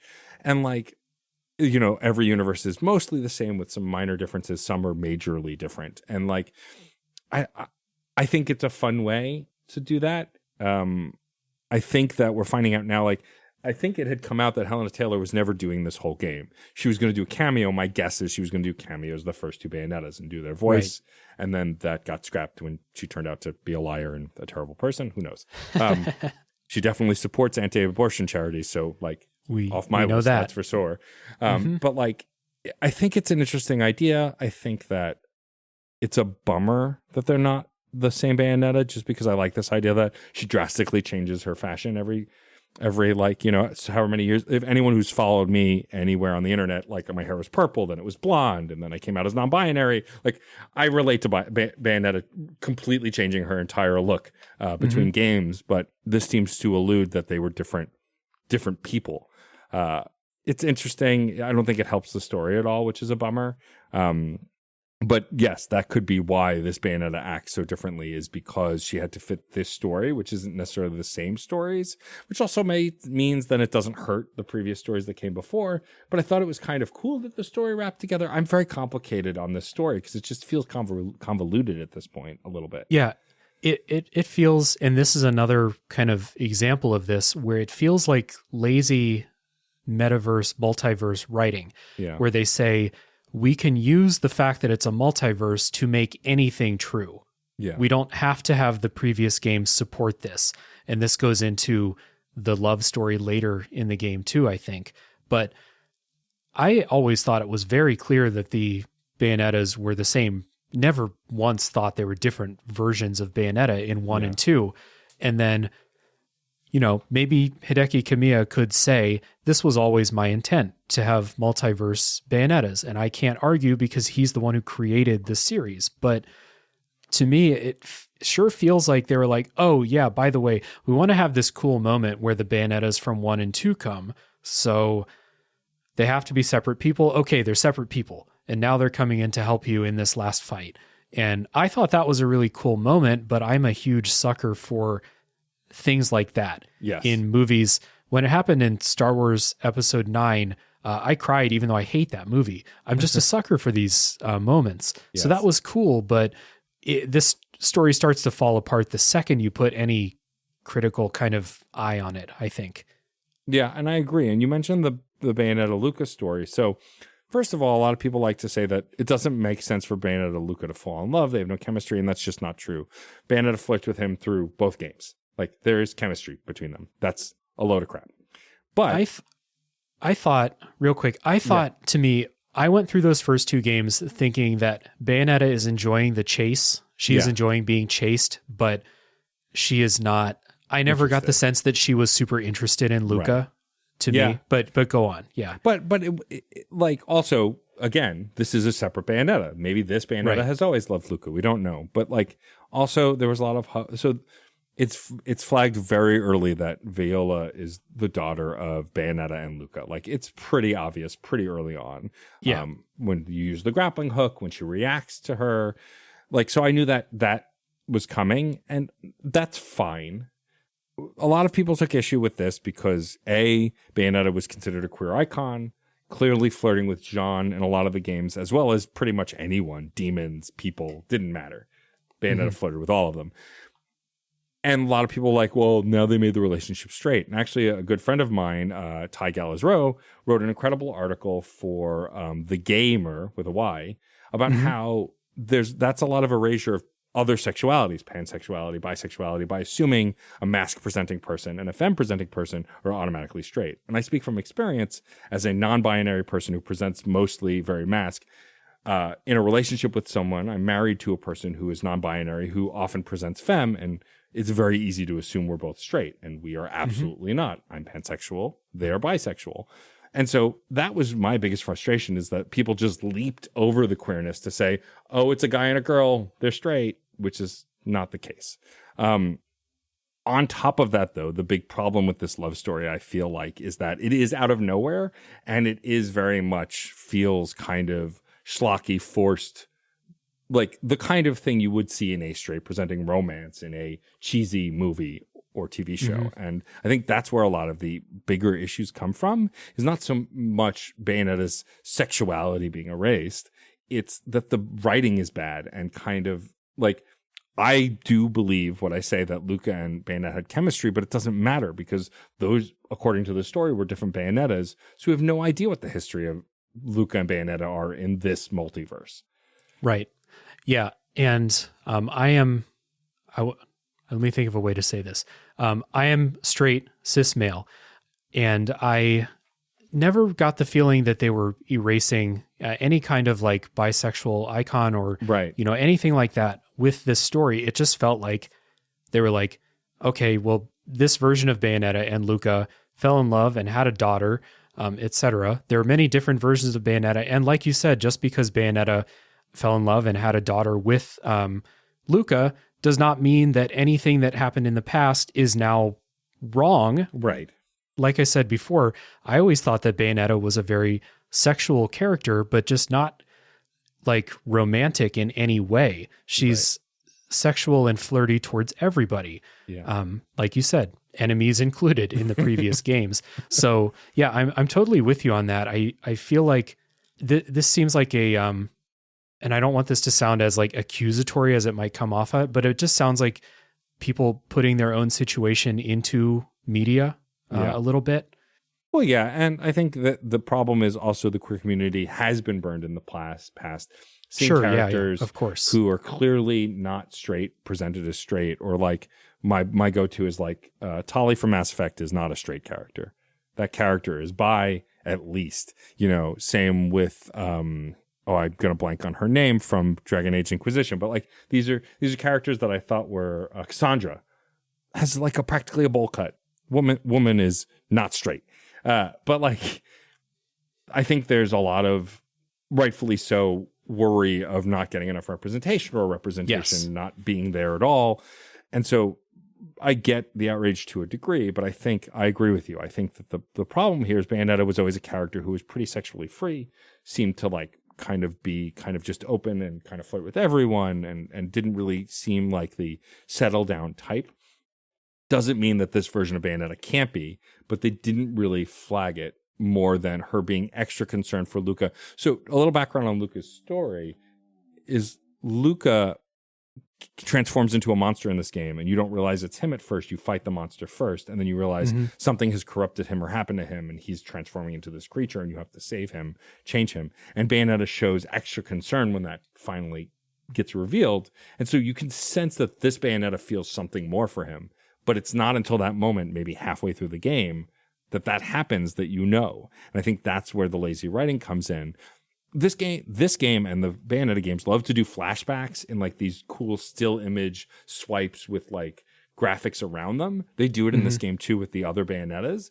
They could have easily done something like that to set up this story. It still would have been ham-fisted, but it would have at least given us some background for these two specifically. And if they had a history and why they cared about each other so much. It does feel very like they were shoehorning in as much as they could to then introduce some stuff that we're going to get to set up the future of the franchise. And it just feels haphazard at best. Yeah. 100%. Back to the representation point that you made there. As you were talking, I thought, another angle of this, why people would be upset that she ends up getting together with Luca in this game, is, like you said, LGBTQ plus is traditionally underrepresented in all forms of media.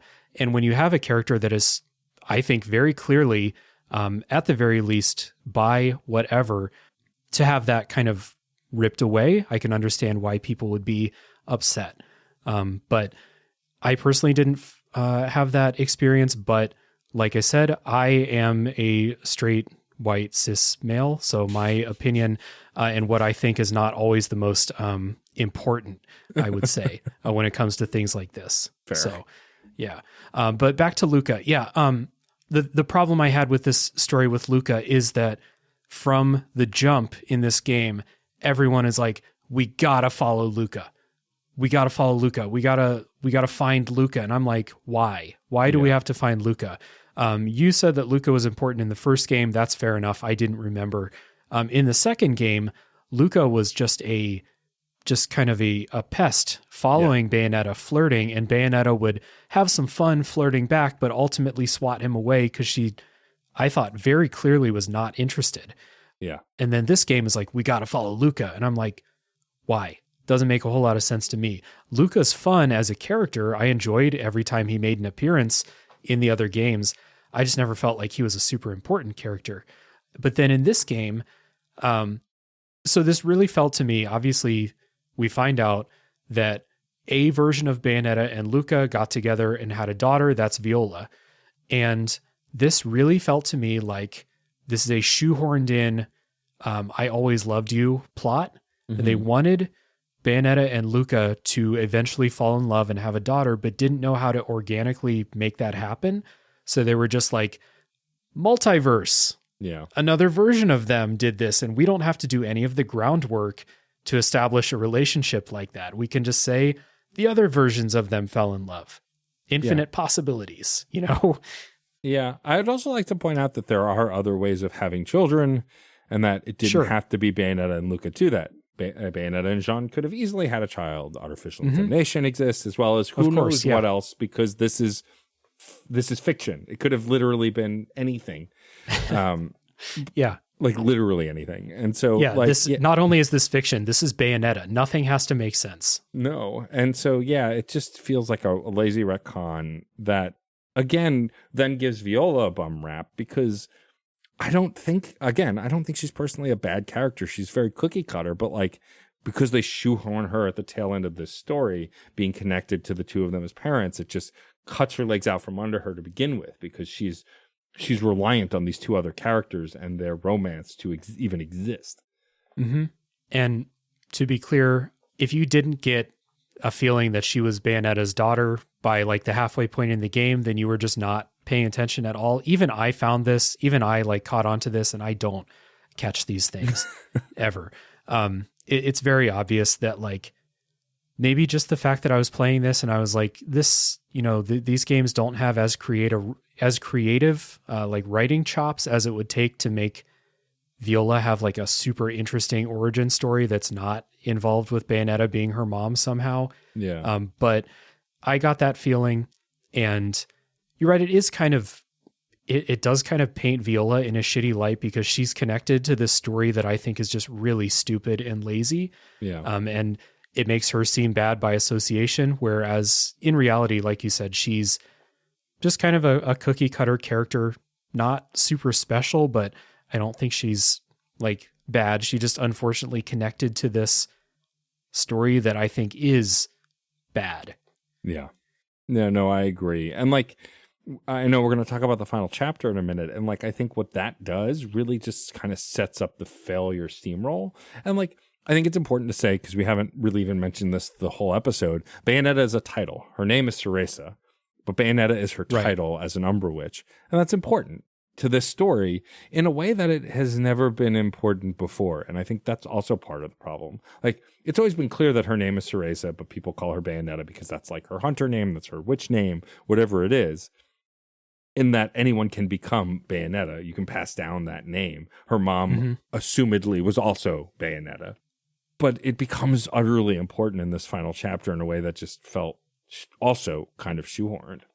Yeah, for sure. I guess the other thing with the Luca and Bayonetta thing that kind of rubbed me the wrong way, from my perspective, is that I never got the feeling that Bayonetta would ever marry anyone and have children. She seemed like a very solitary, confident type of character. Like, I never saw her as ever needing or desiring a relationship. Yeah.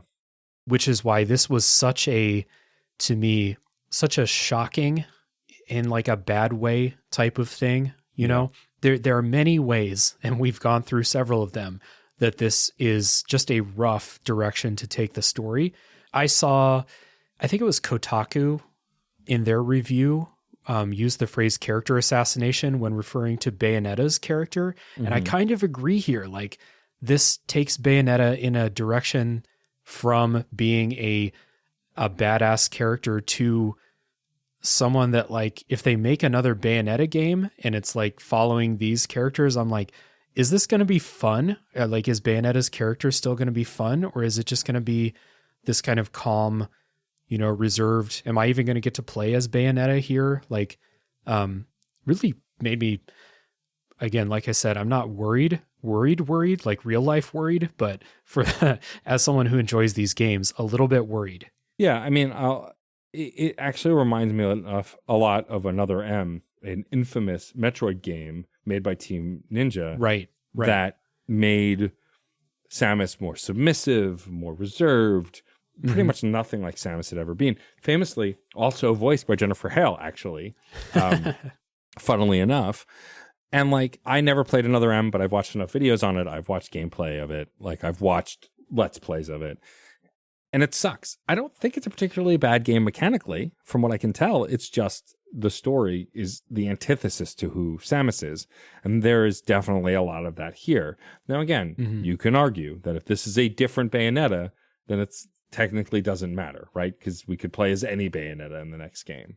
Like, even something we haven't even talked about yet, and we'll go into more detail, assumedly Bayonetta's dead now, this Bayonetta, Cereza, and yet that won't matter in a multiverse story because we could play as one of the other ones, maybe. Like, it just doesn't seem to really matter, but it does feel like they wanted to move on from Bayonetta, so they also kind of wrote the character into this corner. Yeah. So at the end of the game, this story with, if you're listening and you haven't played, the story with Singularity it's basically nonsense. You chase Singularity throughout the game, and then you catch Singularity at the end. You fight Singularity. There's a boss rush. It's pretty fun because bosses in Bayonetta are fun. And then you have that moment where all the Bayonettas show up. I thought it was cool. They show the old kind of UI from the first Bayonetta game. A nice little touch there when the original Bayonettas come in. They fight. You finally get the absolute verification for everyone who needs it that Viola is their daughter. And then the Bayonettas get dragged down to Inferno, leaving Viola behind. And this was supposed to be a moment that caused some emotion, but I had gone through 6 to 8 hours of not feeling any sort of emotion toward this story. So this was a just total, like, okay, that happened type of thing for me. I don't know about you. It's so the Bayonettas all show up and then they disappear. And then as Bayonetta is dying, the Cereza, she becomes this kind of like purple hollow shell, like Jean did in the second game when Jean died and she had to go rescue her. And while she's being dragged down to hell, Luca holds her and they get dragged down together and they talk about how they want to be together forever. They share a kiss. Like, it's meant to be a very sweet moment. That's not really. And then they leave Viola behind, very upset. And then the credits roll. And we have an incredible credit sequence where Bandit is dancing, which is always great. There's a second credit sequence where she's pole dancing, which is also always great and in every game. Mm-hmm. But between that, after the credits finish rolling, we're suddenly playing as Viola again, and we fight a shadow version of Bayonetta that turns into this squid monster from earlier in the game. And you fight her, you beat her, and then she says it's time that you have your true name, and whispers something, and this is the title transfer over, and then it smash cuts to Rodin and Enzo now helping Viola, who's wearing Bayonetta's glasses, and it's like Right. there's a gag about, oh, I call you by your family name, Bayonetta. And like it's Yeah. meant to be this big moment where you realize that Viola is the new Bayonetta, like Cereza was before, but there's no game that backs up this impact. Like I want to be excited for that because I like Viola, but the rest of the game didn't lead to this moment. Yeah. And it just feels, again, so lazy as like, we don't want to have Bayonetta anymore. We've moved on from that actress, so we want to move on from the character altogether. I don't know that for a fact. I'm assuming here. But regardless of which, like, this makes me so upset because I think Viola starring in her own character action game could be fun as this bumbling character, because those can be fun too, but not as the daughter of Bayonetta, of Cereza. It just feels very lazy. And then like this gives you the sense that the next game, because Viola talks about going on missions, that you're going to play as Viola while still interacting with Rodin, and John is also gone because she died in that big battle. Like it all feels kind of like directionless. Yeah. So I think it's pretty clear that the next game you're at least going to be playing as Viola for a big part of it. Whether or not it's the whole thing and there's no more Cereza, no more Bayonetta as we knew her, I'm not sure about that. But what I am sure of is that I will be watching that game, and if it comes out that you're playing as Viola the entire time, I'm not going to play it because I'm not really interested in her as a character. I don't think she is a fraction of the entertainment value that Bayonetta is as a character, which is like, I'm playing these games for fun combat that I'm going to button mash my way through. So I'm playing for that. I'm playing for this insane over the top spectacle, but I'm also playing because I liked Bayonetta as a character. I like how sarcastic and, cocky she was. It's like really entertaining to me. And I got none of that from Viola. Yeah. So I don't know. When this happened and it was like that passing of the torch moment, I was like, that's not where I was hoping this was going. If you want to have a game where the two of them, mother and daughter, are going out fighting together, cool. I'll play that. But like, please, I don't want to play an entire game as Viola. That's from a character perspective and from a gameplay perspective. Her gameplay was just a lot less fun for me in this. And yeah.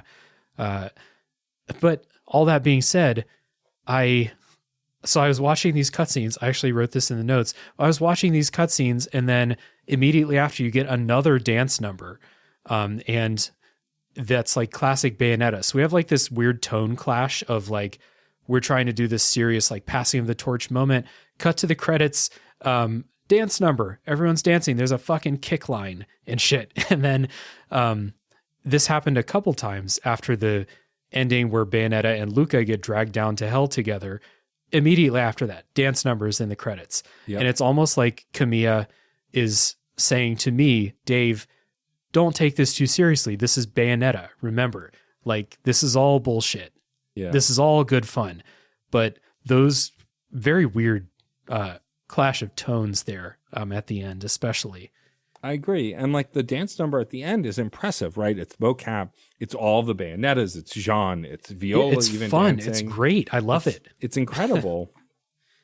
But it just feels so out of place. The credits often do. Like every credits for the Bayonetta games have had a pole dance as Bayonetta, has had Bayonetta dancing. Bayonetta dances a lot. It's the mocap has always been very impressive. I assume it's mocap anyway for the dance moves.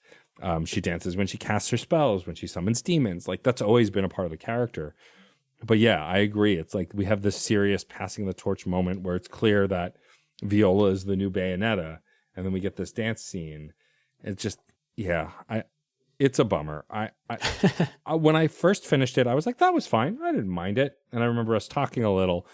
But as I've gotten further from it, I'm like, it's fine. But I actually wrote a little inside baseball. I wrote Dave and I was like, can I please come back on the show and talk about a game we loved, please? Yeah. Literally 100%. Any game. Yeah. Because, I mean, and truthfully, when Dave first asked me to be on the show, I picked this game because it was something coming up that we both wanted. We wanted to pick something that was coming out that we were both excited for. And I mentioned Bayonetta 3, and he's like, oh, yeah, I love those games. Yeah, let's do that one.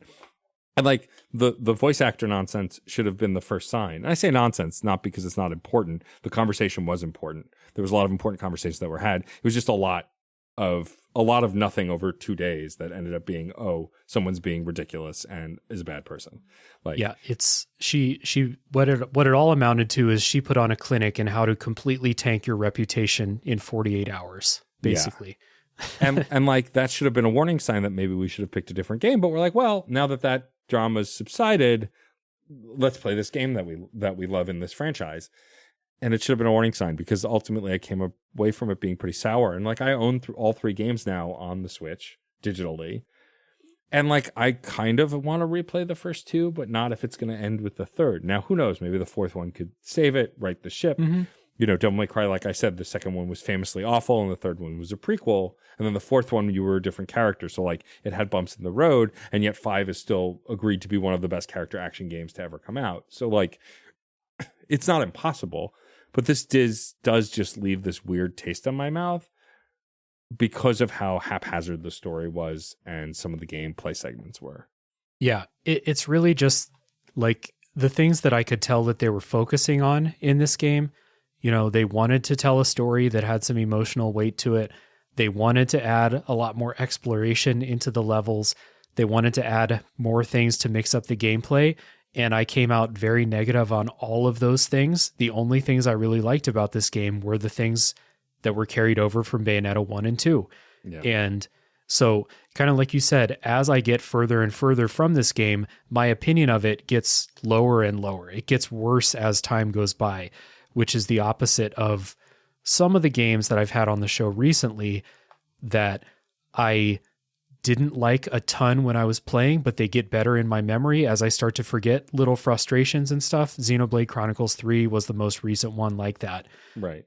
But yeah, it's just I come out of this feeling like this is a really baffling decision by them. I mean, I get maybe they want to be a bit more creative with all aspects of the game, and I applaud attempts at creativity and innovation. It just didn't work in this game for me personally, for you too, to some extent. And it's a bummer, because when I invited you on to talk about Bayonetta 3, I thought we were going to do a big love fest. Yeah. Because that's what Bayonetta 2 would have been. That's what Bayonetta 1 would have been on the show. So just a bummer.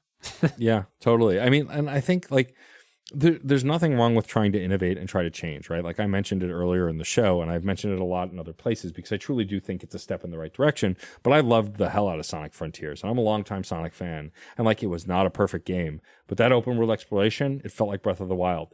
Not in quality to the same degree, but like I was excited to explore an open world. And so like, which we had never had in a Sonic game on that level before. And so that kind of innovation, it's like, this was not necessarily the best next step, but it was a step in the right direction. The next game, if they stay with this format, will be great. And games often do that, right? They have to stumble to improve. Think about Zelda 2, Castlevania 2, and how they tried new things and they didn't all work, but some of that stuff did carry over and lead us into things that would be promised to be some of the best games ever made. Mm-hmm. And this isn't that. The experiments that they make are either bad, like the genre stuff, or inconsequential, like the kaiju fights and the ride the beasts. Like Bayonetta's always had stuff like that. And then the completely different fighting style with Viola, I think, again, isn't necessarily bad. It was not fun, but it was also poorly implemented. They give you like these swipe screens on how to play as her, but like the dodging specifically, which is so integral to the combat of this game, is so different because your dodge is useless. You have to block, is just, and counter sort of, is just so the antithesis to the Bayonetta playstyle that it doesn't work in this game unless you really give a larger runway for it, which they absolutely did not. Yep. I thought that this game was going to be a slam dunk, and it was not. So you're right. If they kind of reassess at Platinum and kind of come back for Bayonetta 4 or Viola, whatever that game is called, and they learn from things that, like, I don't even want to say they learned from bad reception, because this game got great reviews.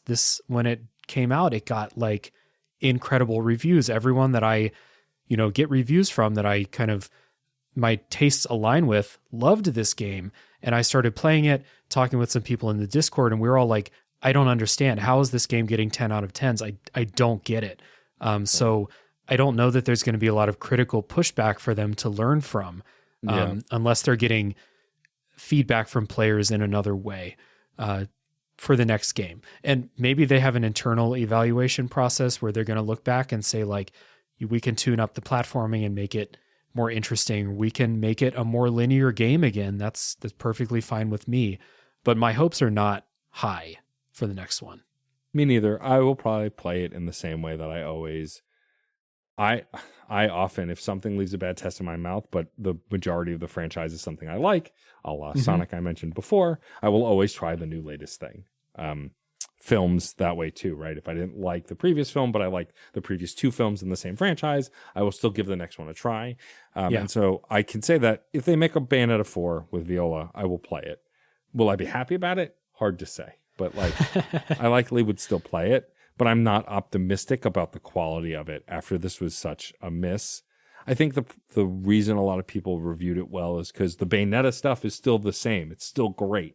And if you just focus on that and you don't play these games for the story, you know what it is? If you are the person who chases the scores, this is still going to be a great game for you. I should have said that before. That's true, yeah. Because that's mostly the same, and people who chase scores will learn how to play Viola. They will work it out. But I think for people who come to these games for the story or for the interesting quirks or the other unique stuff, or just only playing as Bayonetta, you're gonna hit a wall in a way that I don't know that they will write in the next game necessarily. Yeah, and I suspect the people that go from verse to verse, repeating and trying to get pure platinum medals, I suspect that they are going to skip all of that platforming and puzzle challenges and stuff and have a good time. And maybe I should have said this earlier, like, and maybe I did. It's been a while now, but like I didn't have fun during the Viola sections for like at least the first half of the game. But I still trust Platinum Games that there is mechanical depth in there, because like if there's anything that Platinum Games is good at, it's that one singular thing.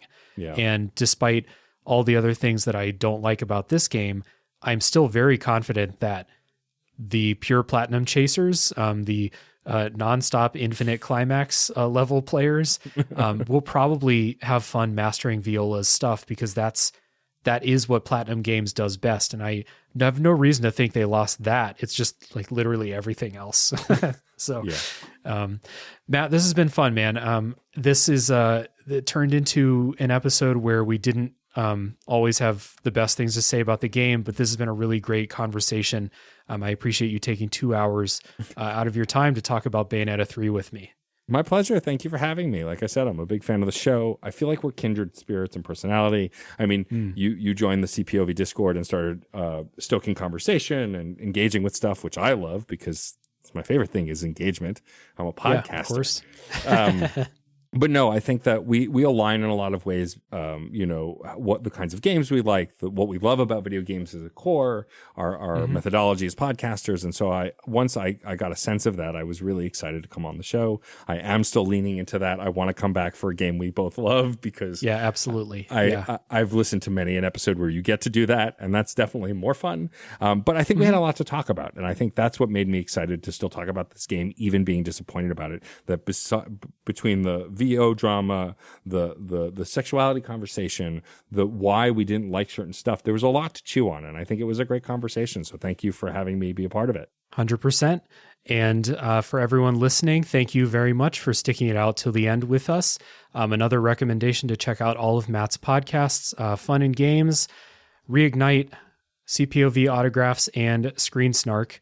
I almost remembered all of them from memory. I had to scroll up to get the last one.